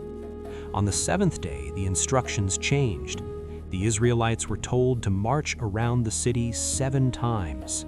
As the sun climbed higher into the sky, the long line of people moved again and again around the walls. Finally, the priests raised their trumpets and blew a long, piercing note. Joshua gave the command, and the people shouted together with a single voice. What happened next became one of the most famous moments in all Bible stories and bedtime history stories about ancient Israel. The walls of Jericho collapsed. Whether through divine intervention, seismic coincidence, or the mysterious convergence of both, the result was the same. The defenses of the city fell, and the Israelites surged forward into Jericho. The conquest that followed was absolute. The ancient text describes it with the word harem, a term used for a form of sacred war in which everything within the conquered city was devoted to God. For modern readers, this part of the history can be deeply troubling, and it should be approached with honesty. The conquest of Canaan was not a gentle migration, but a violent transformation of land and power. Cities were destroyed, populations displaced, and the landscape of Canaan began to change under the expanding presence of the Israelites. Jericho was only the beginning. Other cities followed: Ai, Hazor, Lachish. Some fell through battle, others through alliances and shifting loyalties. Over time, the tribes of Israel spread across the hills and valleys of the land. According to the ancient accounts, the territory was divided among the 12 tribes whose ancestors had once been the sons of Jacob. Maps of that early period showed the land carefully distributed, each tribe receiving its portion of fields, towns, and pasture lands. The promise first spoken to Abraham had become visible geography. Yet taking the land was only the first challenge. Holding it together would prove far more difficult than conquering it. So, the conquest of Canaan did not immediately bring peace to the tribes of Israel. Even after the land had been divided among the descendants of Jacob, the fragile new society struggled to hold itself together. The tribes were scattered across hills and valleys, each responsible for its own territory, its own survival, and its own defense. This period became known in the history of Israel as the Age of the Judges, a time when charismatic leaders rose briefly to guide the people through crisis before fading back into the anonymity of everyday life. It was a turbulent era filled with conflicts against neighboring peoples who also claimed the land. Among the most formidable of these rivals were the Philistines, a seafaring culture that had settled along the Mediterranean coast. The Philistines possessed advanced metal weapons and organized armies that repeatedly threatened the fragile tribes of ancient Israel. Battles erupted again and again across the valleys of the region. Villages were destroyed, fields burned. The people longed for stability. Eventually, the tribes asked for something they had never possessed before. They asked for a king. At first, this idea troubled their spiritual leaders, who believed that Israel was meant to be guided directly by God rather than by a human ruler. But the pressure of constant warfare and the desire to resemble surrounding nations proved stronger, and so the first king of Israel was chosen. His name was Saul. Saul looked the part of a king. He was tall, impressive, and commanding in appearance. Yet his reign gradually unraveled under the weight of insecurity and fear. The story of Saul is complex and tragic, filled with moments of courage and deep personal struggle. But it is not Saul who would define the golden age of ancient Israel. That role belonged to the young man who would eventually replace him. His name was David. David did not begin his life in palaces or battlefields. He was the youngest son in a family from the town of Bethlehem, a shepherd boy responsible for watching over his father's flock. While his older brothers trained for war and marched with the armies of Saul, David spent long days in quiet fields, guiding sheep across rocky pastures beneath the open sky. It was a simple life that shaped his character in unexpected ways. Shepherds learn patience, they learn vigilance, they learn how to face danger alone. These quiet lessons would one day prepare David for a moment that became legendary in Bible stories and bedtime history stories about ancient Israel. At the time, the armies of Israel and the Philistines faced each other across a valley known as Elah. For 40 days, the two sides remained in a tense standoff. Each morning, a champion from the Philistine army stepped forward to challenge the Israelites. His name was Goliath. According to the ancient descriptions, Goliath was enormous, towering above the battlefield in bronze armor with weapons that gleamed in the sun. His voice carried across the valley as he mocked the Israelites and demanded a warrior to face him in single combat. Day after day, the soldiers of Israel stood silent. Fear held them in place. Then David arrived at the battlefield carrying food for his brothers. When he heard the challenge echoing across the valley, something stirred inside him. David did not see the giant the same way the soldiers did. Where they saw an invincible enemy, he saw a challenge that could be met with faith and courage.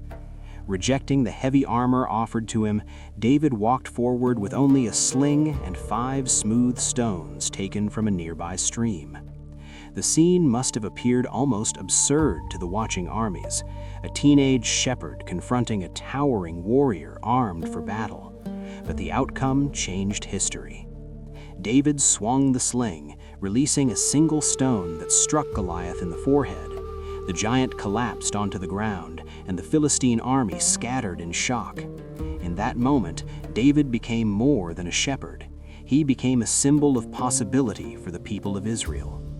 Over the following years, David rose from a young warrior to the leader of Israel itself. After the turbulent fall of Saul's reign, David was crowned king. One of his most important achievements was the capture of Jerusalem, a fortified city built upon a hill between the territories of the tribes. Jerusalem had long resisted conquest, but David succeeded where others had failed. He made the city his capital, uniting the tribes around a single political and spiritual center. From that moment forward, Jerusalem would become the heart of the history of Israel. David brought the Ark of the Covenant into the city with celebration, dancing before it in the streets as musicians played and crowds rejoiced. Yet David's life was not a simple story of triumph. His reign included both remarkable victories and painful failures. He wrote psalms expressing deep faith and repentance. He fought wars that expanded the borders of Israel. And through all these events, the tradition of ancient Israel records a promise made to David. According to the covenant described in the biblical narrative, God declared that David's line would endure. A king descended from David would rule forever. For Jewish tradition, that promise remains a hope awaiting fulfillment. For Christians, it points forward to the figure of Jesus. Either way, the city David captured, Jerusalem, became the center of a story that continues to shape the history of the Holy Land, even today. After the long and dramatic reign of King David, the throne of Israel passed to his son, Solomon. The young king inherited a kingdom that had grown stronger and more unified than at any point in its earlier history. David had conquered Jerusalem and established it as the capital of ancient Israel, transforming a hilltop fortress into the political and spiritual center of the nation. But it would be Solomon who turned that city into something even greater. Solomon's story begins not with conquest, but with a dream. According to the ancient narrative preserved in Bible stories for sleep and the history of Israel, God appeared to Solomon one night and offered him an extraordinary gift. "Ask for whatever you want me to give you," the voice said. Many kings might have chosen wealth or power or long life, but Solomon made a different request. He asked for wisdom. He asked for the ability to govern his people with justice and discern right from wrong. The choice pleased God, and in response, Solomon received not only wisdom, but also prosperity and peace. Under his rule, the kingdom of Israel entered a period of remarkable stability. Trade routes expanded across the region, linking the kingdom with distant lands. Ships traveled across seas carrying goods that had never before reached Jerusalem. Ivory, precious woods, exotic animals, and rare spices arrived from faraway ports. Silver became so common that some writers later described it as nearly as plentiful as stone. Gold flowed through the markets and treasuries of the kingdom. Yet Solomon's greatest achievement was not the wealth of his court, but the building of something that would define the spiritual identity of ancient Israel for centuries, the temple in Jerusalem. The location chosen for the temple carried deep symbolic meaning. It was built on Mount Moriah, a hill already surrounded by layers of memory and tradition. According to the ancient accounts, this was the same mountain where Abraham had once prepared to sacrifice his son Isaac before God intervened. Now that same hill would become the center of worship for the entire nation of Israel. The construction of the temple took 7 years. Workers brought cedar wood from the forests of Lebanon, transporting the massive beams across great distances. Skilled craftsmen carved stone blocks with remarkable precision, so that the walls of the temple rose smoothly without the noise of hammers inside the sacred area. The structure itself was breathtaking. Its outer courts opened into inner chambers lined with polished cedar and decorated with intricate carvings of palm trees, flowers, and cherubim. The most sacred space of all was the inner sanctuary, known as the Holy of Holies. There, according to tradition, the Ark of the Covenant would rest beneath the outstretched wings of 2 enormous cherubim, carved from wood and covered in gold. The walls themselves gleamed with sheets of pure gold, reflecting the flicker of lamplight. For the people of Israel, the temple was more than architecture. It was a symbol of God dwelling among them. When the temple was finally completed, Solomon gathered the nation for a dedication ceremony unlike anything Jerusalem had ever seen. Priests carried the Ark of the Covenant into the sanctuary, while musicians played and crowds filled the courts of the temple. Solomon stood before the altar and offered a prayer, asking that the presence of God would remain with his people. According to the ancient text, something extraordinary happened at that moment. Fire descended from heaven, and the glory of God filled the temple so completely that the priests could not even stand to perform their duties. For the people watching that day, it must have felt like the highest point in their entire history.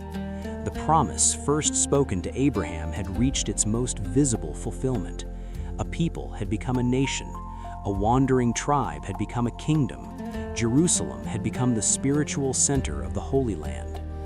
Yet history rarely pauses at its highest peaks. Even during Solomon's lifetime, the seeds of future trouble began to grow quietly beneath the surface. The wealth and power of the kingdom placed heavy burdens on the people who worked to support it.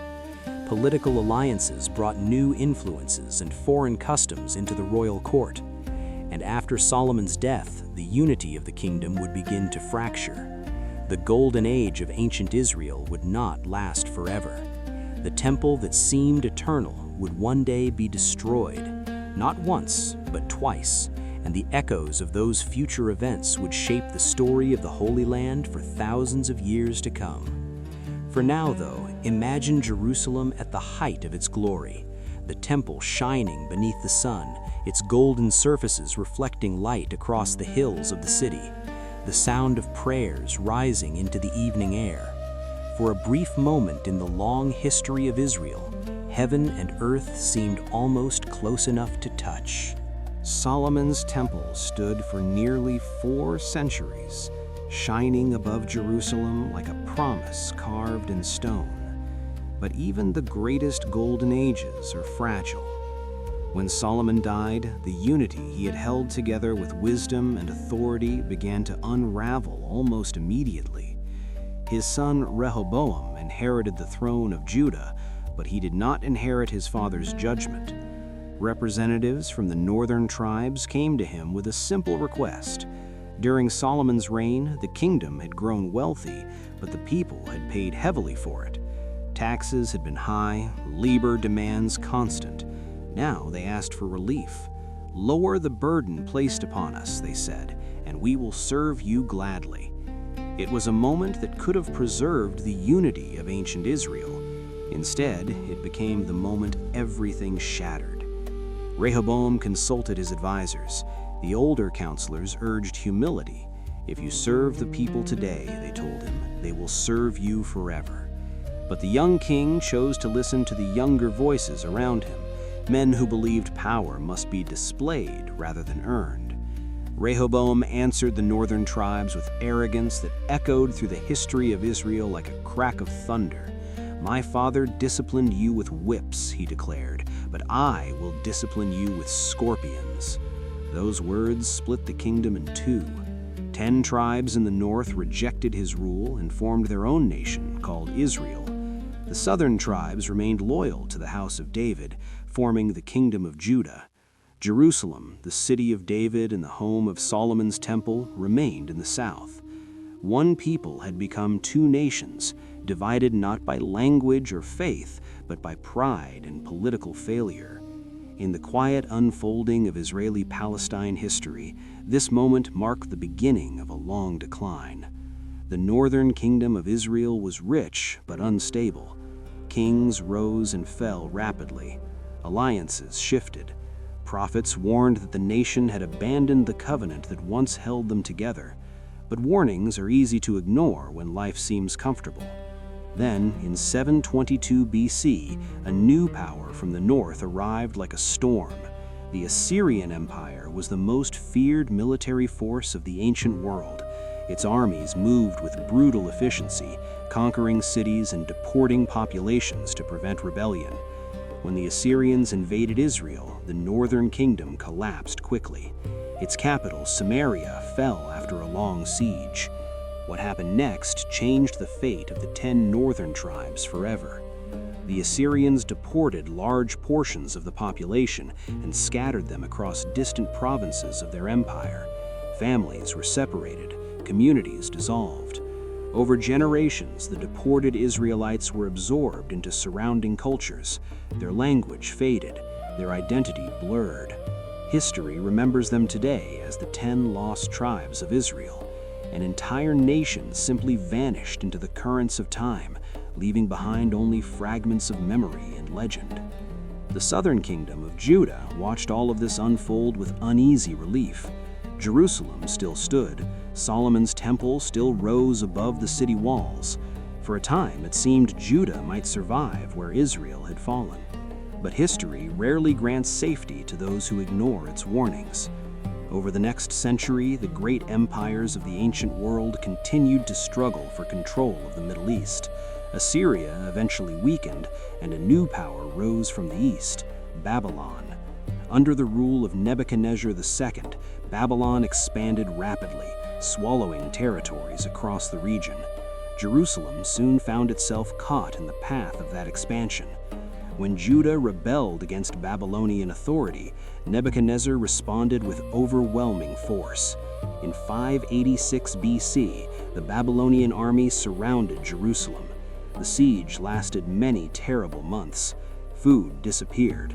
Hunger spread through the city like a slow-moving shadow. Ancient accounts describe desperation so deep that people boiled scraps of leather for sustenance. Prophets had warned the people that disaster was coming, but their warnings had gone largely ignored. Eventually, the walls of Jerusalem were breached. Babylonian soldiers flooded the streets. The city was plundered. And then the unthinkable happened. Solomon's temple, the symbol of God's presence among his people, was burned to the ground. Flames rose into the sky as cedar beams and golden panels collapsed into ash. The Babylonians stripped the temple of its treasures, smashed its sacred vessels, and carried the survivors away into exile. Chains replaced crowns. Songs turned into silence. The people of Judah were marched across the desert to Babylon, beginning what history remembers as the Babylonian exile.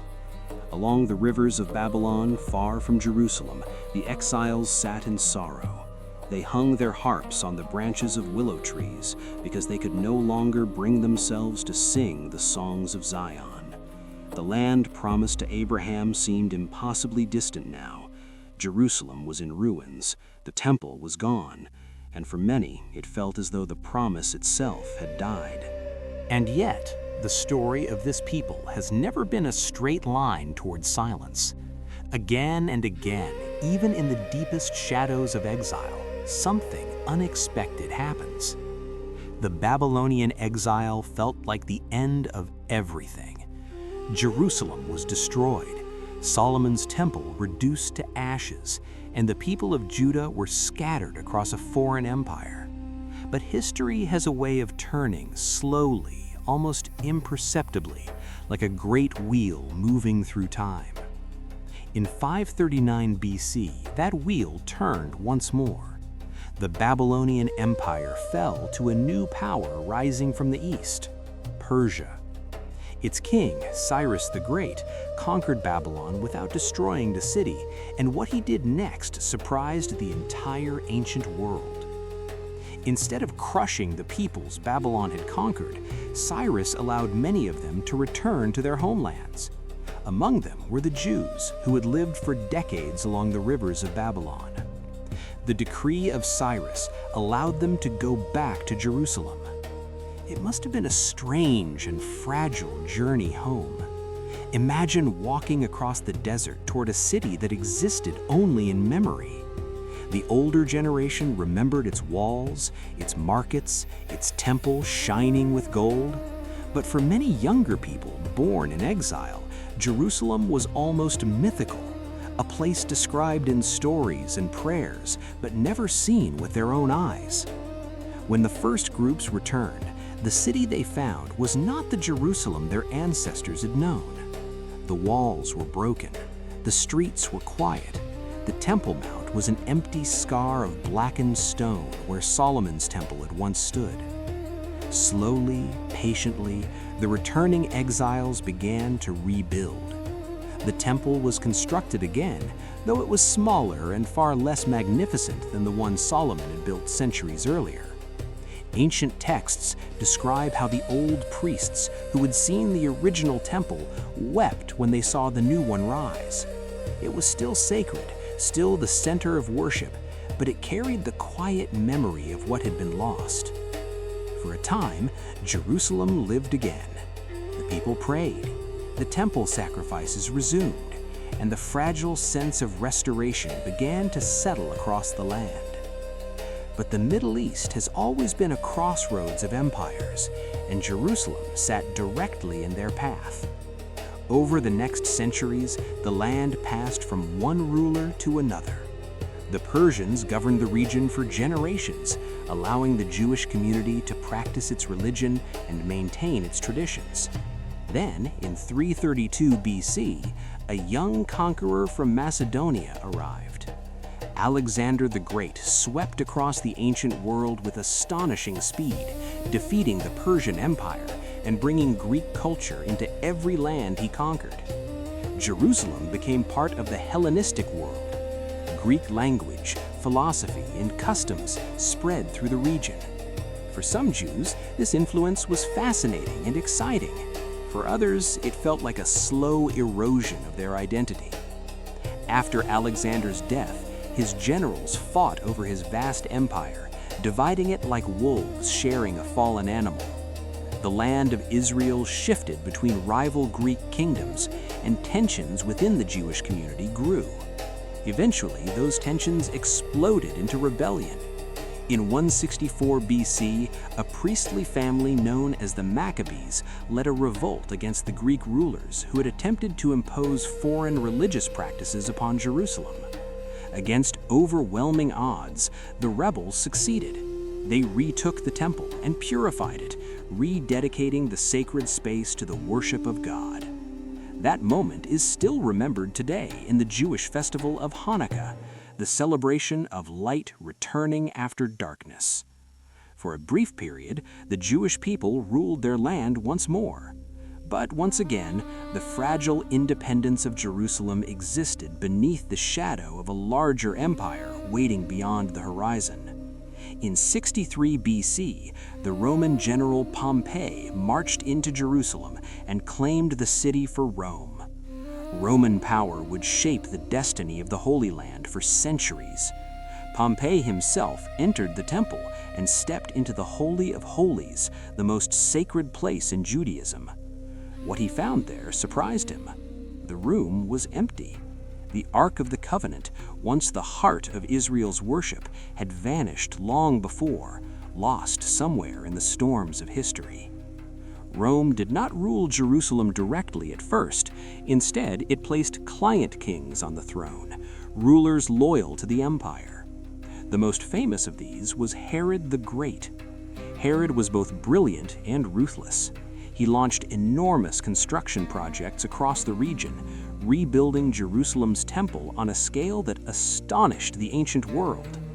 The temple complex he created was so vast and magnificent that travelers described it as one of the wonders of the age. Yet Herod's power came with cruelty. He executed rivals, even members of his own family, to secure his throne. The people of Jerusalem lived beneath Roman authority, taxed heavily and controlled by a distant empire. Their religion was tolerated, but never truly respected by their rulers. Over the decades, resentment quietly grew beneath the surface of daily life. Generation after generation lived under foreign power while remembering the ancient promises of independence and covenant. The tension between empire and faith continued to tighten like a rope slowly pulled taut. And in the complex currents of Israel Palestine history, that tension would eventually snap with devastating force. So the tension that had been building quietly beneath Roman rule finally reached its breaking point. For decades, the Jewish people in Jerusalem had lived under the authority of an empire that seemed both distant and suffocating. Roman governors collected heavy taxes. Roman soldiers marched through sacred streets. Roman symbols stood in places where many believed only the presence of God should remain. For a long time, the anger simmered beneath the surface of daily life. Families worked, prayed, and tried to survive beneath a system they could not control. But resentment has a way of growing slowly across generations. And in the year 66 AD, that resentment erupted into open revolt. Jewish rebels rose against Roman authority in what history remembers as the First Jewish-Roman War. At first, the rebellion shocked the empire. Roman garrisons were overwhelmed, and Jewish fighters briefly reclaimed parts of the land.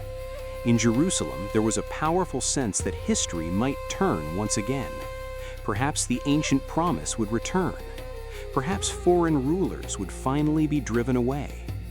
But Rome was not an empire that ignored rebellion. The emperor sent experienced generals and disciplined legions to restore control. Among them was Titus, the son of the emperor Vespasian. Roman armies moved toward Jerusalem with methodical precision. By the year 70 AD, the city was completely surrounded. What followed was one of the most devastating sieges in the ancient world. Inside the walls of Jerusalem, the situation quickly deteriorated. Food supplies began to disappear. Different factions within the city argued about strategy and leadership. Some groups even burned each other's grain stores in bitter disputes, believing that desperation would force the people to fight harder against Rome. Meanwhile, outside the walls, the Roman army waited with patience that only a powerful empire could afford. Siege engines battered the fortifications day after day. Towers rose higher than the city walls. Slowly, the defenses of Jerusalem weakened. Hunger spread through the streets like an invisible shadow. The ancient historian Josephus described scenes of unimaginable suffering as families struggled to survive the siege. By August of the year 70 AD, the Roman forces finally broke through the defenses. Soldiers poured into the city. Fighting erupted in every street and courtyard. And then the unthinkable happened once again. The temple burned. Herod's magnificent temple, rebuilt on the sacred site where Solomon's temple had once stood, was consumed by fire. Flames climbed into the sky above Jerusalem as soldiers looted the sanctuary and tore apart its sacred objects. The place that had stood for centuries as the center of Jewish worship collapsed into ruin. When the fire finally died down, only fragments of the vast temple complex remained. Among them was a single retaining wall on the western side of the Temple Mount. That wall still stands today. It is known as the Western Wall or the Wailing Wall. For nearly 2,000 years, Jewish people from across the world have come to that place to pray, pressing their foreheads against ancient stones that seem to carry the weight of centuries of sorrow and hope. But Rome's response did not end with the destruction of the temple. The empire intended to ensure that rebellion would never rise again from Jerusalem. Over the following decades, many Jews were killed, enslaved, or forced to leave the region entirely. Then, in 135 AD, another revolt erupted under a leader named Bar Kokhba. Once again, Rome responded with overwhelming force. Emperor Hadrian crushed the uprising and implemented policies designed to erase Jewish identity from the land. Jerusalem was renamed Aelia Capitolina. The entire province received a new name as well, Syria Palestina. The name Palestine was derived from the ancient Philistines, longtime enemies of Israel in biblical history. By giving the land this name, Rome attempted to sever the connection between the Jewish people and their ancestral homeland. Jews were banned from entering Jerusalem except under limited circumstances. And so began one of the most significant chapters in Israel Palestine history, the Great Jewish Diaspora. Communities scattered across the Roman Empire and eventually across the world. Jewish families settled in Spain, North Africa, Mesopotamia, Persia, Germany, Poland, and countless other places. They built new lives in foreign lands while carrying with them the memory of Jerusalem. For centuries, that memory remained alive in prayer, tradition, and ritual. Every year during the Passover meal, Jewish families ended their gathering with the same quiet words, "Next year in Jerusalem." Those words traveled across generations like a whisper carried by time. Meanwhile, the land itself continued to change. New peoples arrived. After the spread of Islam in the 7th century, the region gradually became Arabic-speaking and largely Muslim. Arab communities settled across the hills and valleys of the land, planting olive groves and raising families in villages that would exist for centuries. Over time, these communities developed their own deep connection to the land, becoming what the modern world knows as Palestinians. And so, slowly and almost invisibly, two histories grew side by side. One memory of a lost homeland carried across the world by a scattered people, and another history rooted in the daily life of those who lived continuously on the land itself.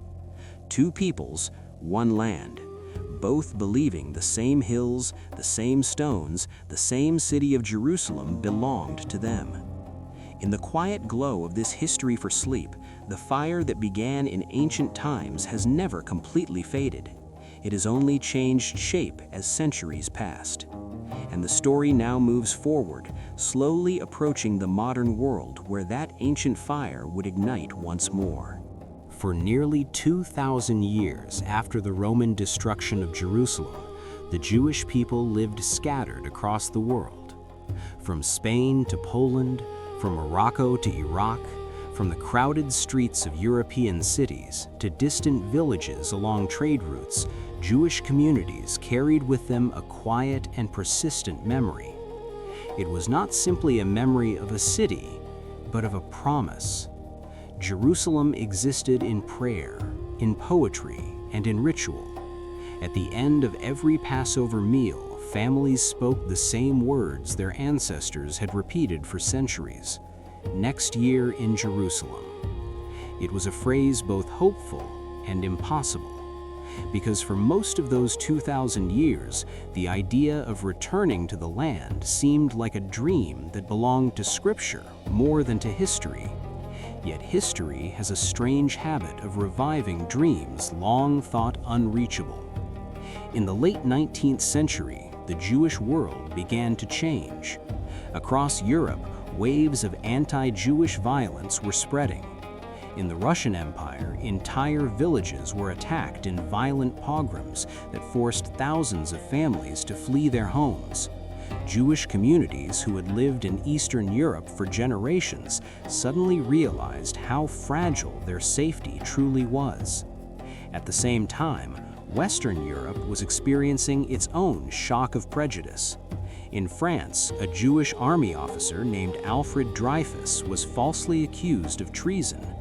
The trial became a national scandal. Crowds shouted insults outside the courtroom.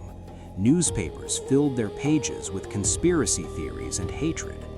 Among the observers of that trial was an Austrian journalist named Theodor Herzl.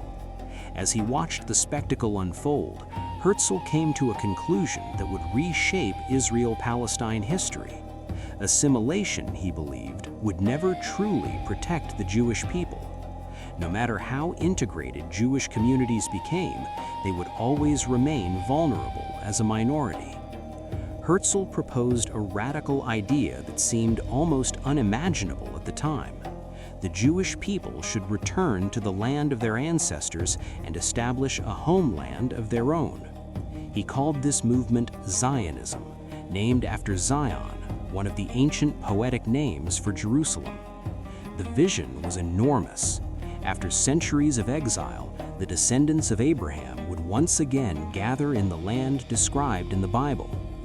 In the 1880s, the first waves of Jewish settlers began arriving in Ottoman-controlled Palestine. They came from Eastern Europe, carrying little more than hope and determination. The land they found was not empty, but it was largely rural and underdeveloped. Many settlers formed agricultural communities known as kibbutzim. They drained swamps, planted orchards, and built small villages across the countryside. These early pioneers believed they were reclaiming land connected to their history of Israel and their ancient identity. Yet the land was already home to another population. Arabic-speaking Muslim and Christian communities had lived there for generations, farming the soil and tending olive groves passed down through their families. At first, many local Arabs watched the arrival of Jewish settlers with curiosity. The newcomers were unusual but not immediately threatening. But as immigration increased, curiosity slowly turned into concern. These settlers were not temporary visitors. They were building permanent communities and speaking openly about creating a national homeland of their own. The tension grew quietly beneath the surface of everyday life. Then the First World War changed everything. For 400 years, the Ottoman Empire had ruled the region that included Palestine. But during the war, the empire collapsed, leaving its territories open to new powers. Britain took control of the region, and in 1917, a British politician named Arthur Balfour wrote a short letter that would echo across the entire 20th century. The Balfour Declaration was only 67 words long, but its impact on the Middle East conflict would be immense. In that letter, the British government announced its support for the establishment of a national home for the Jewish people in Palestine. The statement was celebrated by Zionist leaders around the world as a turning point in history. For the first time, a major world power had endorsed the dream of Jewish return. But the declaration contained a quiet tension within its wording. While supporting a Jewish homeland, it also promised that nothing should harm the rights of the existing non-Jewish communities living in the land. Those communities made up more than 90% of the population at the time. The letter attempted to balance two promises that would soon collide with each other. In a London office far from the hills of Jerusalem, a document had been written that would shape the future of the region for generations. With those 67 words, the modern chapter of Israel Palestine history had begun. As the 20th century moved forward, the quiet tension that had begun in Ottoman Palestine slowly deepened. Jewish immigration continued to rise, especially as conditions in Europe grew darker. By the 1930s, the rise of Adolf Hitler and the Nazi regime unleashed a wave of persecution unlike anything the Jewish people had experienced in centuries. Across Germany and later across much of Europe, Jewish families were stripped of rights, businesses were destroyed, and communities that had existed for generations were suddenly marked for extinction. What followed during the Second World War became known as the Holocaust. 6 million Jews were murdered in ghettos, forests, mass graves, and extermination camps. The number is so vast that it almost loses meaning when spoken aloud. 6 million. But each of those lives carried a story, a family, a voice that disappeared into silence. When the war ended in 1945, the survivors emerged from camps and ruins with almost nothing left. Many had lost entire families. Many had no homes to return to. Europe, which had once seemed like a permanent home for Jewish communities, now felt like a graveyard of memory. In refugee camps scattered across the continent, thousands of displaced people waited for a place where they could begin again. For many of them, that place seemed to be Palestine. The idea of a Jewish homeland that had once seemed theoretical now felt urgent and necessary.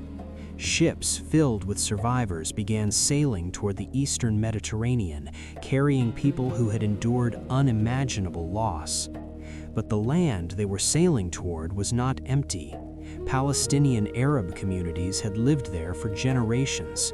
Farmers cultivated olive groves planted by their grandparents. Cities like Jerusalem, Jaffa, and Haifa contained bustling neighborhoods filled with markets, schools, and mosques where the call to prayer echoed through the air 5 times a day. For the Palestinians, this land was not an abstract promise or a distant memory, it was home. As Jewish immigration increased after the war, tension between the two communities intensified. The British authorities who governed the region struggled to maintain order between competing national aspirations. Violence erupted periodically, leaving both sides fearful of what might come next. Eventually, Britain announced it would withdraw from Palestine and place the question of the land's future before the newly formed United Nations. In 1947, the United Nations proposed a solution that attempted to divide the territory into 2 states, one Jewish, one Arab. Jerusalem, because of its deep religious significance, would become an international city administered separately. The plan appeared on maps as lines dividing a land that both peoples believed was theirs.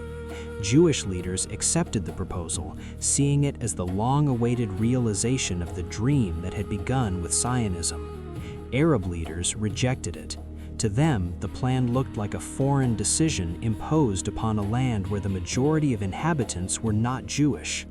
The disagreement was immediate and intense. On May 14, 1948, David Ben-Gurion stood in Tel Aviv and declared the independence of the State of Israel. Behind him hung a portrait of Theodor Herzl, the man who had imagined the possibility half a century earlier. In that room, people wept and sang. After nearly 2,000 years of diaspora, a Jewish state now existed. But outside that room, the region was already sliding toward war. Within hours of the declaration, armies from neighboring Arab countries moved into the former British Mandate territory. What followed became one of the defining conflicts in modern Israel Palestine history. For Israelis, the war that followed is remembered as the War of Independence, the moment when a fragile new state fought for survival against overwhelming odds. For Palestinians, the same events are remembered as the Nakba, a word that means catastrophe. During the fighting, more than 700,000 Palestinians fled or were expelled from their homes.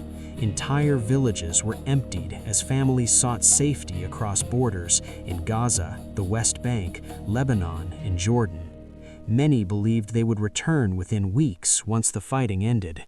Some carried the keys to their houses with them, small pieces of metal that symbolized the hope of returning home. But the weeks turned into months, and the months turned into years. Many of those villages were destroyed during or after the war, erased from the landscape so completely that only fragments of stone remained beneath wild grass and cactus.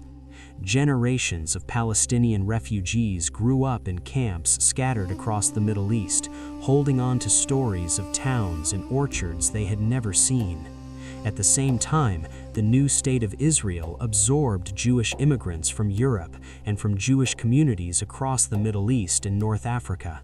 Survivors of the Holocaust arrived alongside Jews fleeing persecution in Arab countries.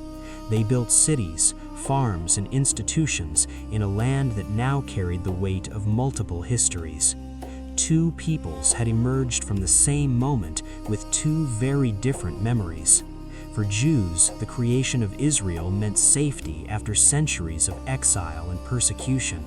For Palestinians, it meant the loss of homes, land, and a life rooted in the same soil for generations.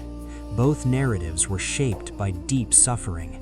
And because both were true in their own ways, the conflict that followed would prove painfully difficult to resolve. And so the story arrives at the present day.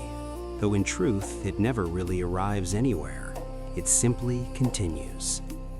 Since the creation of the State of Israel in 1948, the land that has carried so many names throughout history has rarely known a generation of uninterrupted peace. War followed war. Ceasefires followed violence. Negotiations rose with hope and then dissolved again into disappointment.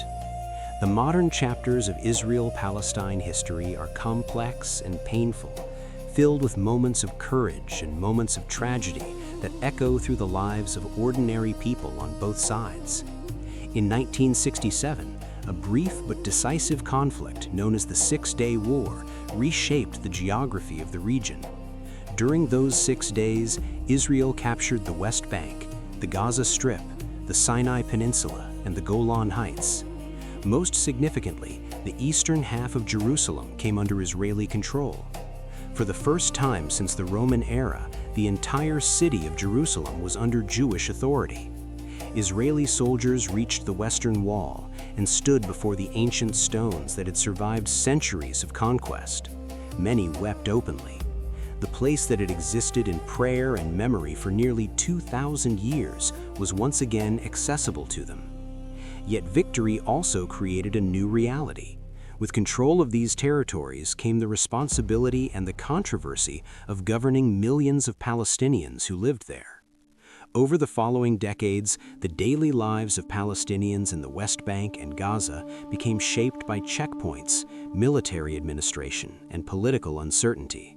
Israeli leaders argued that security demanded strong control of the territories, especially after repeated wars and attacks.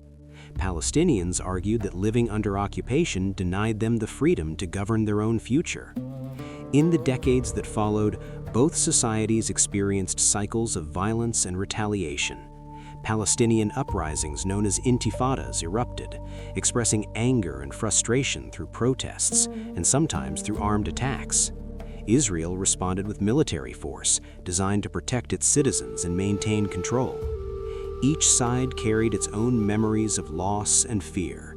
Families mourned loved ones. Children grew up hearing stories of danger from the earliest moments of their lives. Despite the conflict, moments of hope occasionally appeared.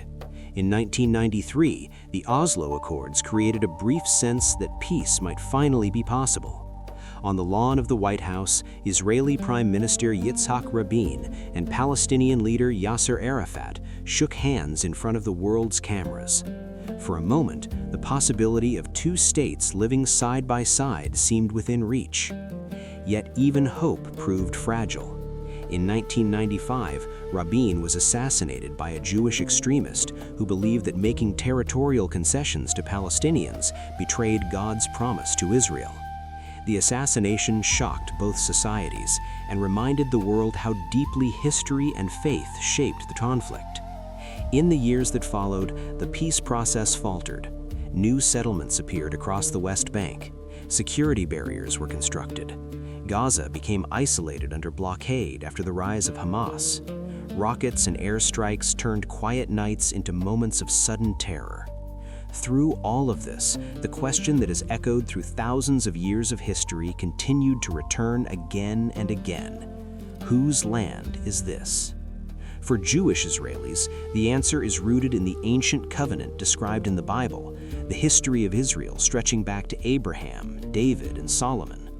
For Palestinians, the answer is rooted in generations of life on the land itself, families who cultivated its soil and buried their ancestors beneath its hills. Two narratives, both deeply real to the people who carry them. Two histories intertwined across centuries of conquest, exile, return, and survival.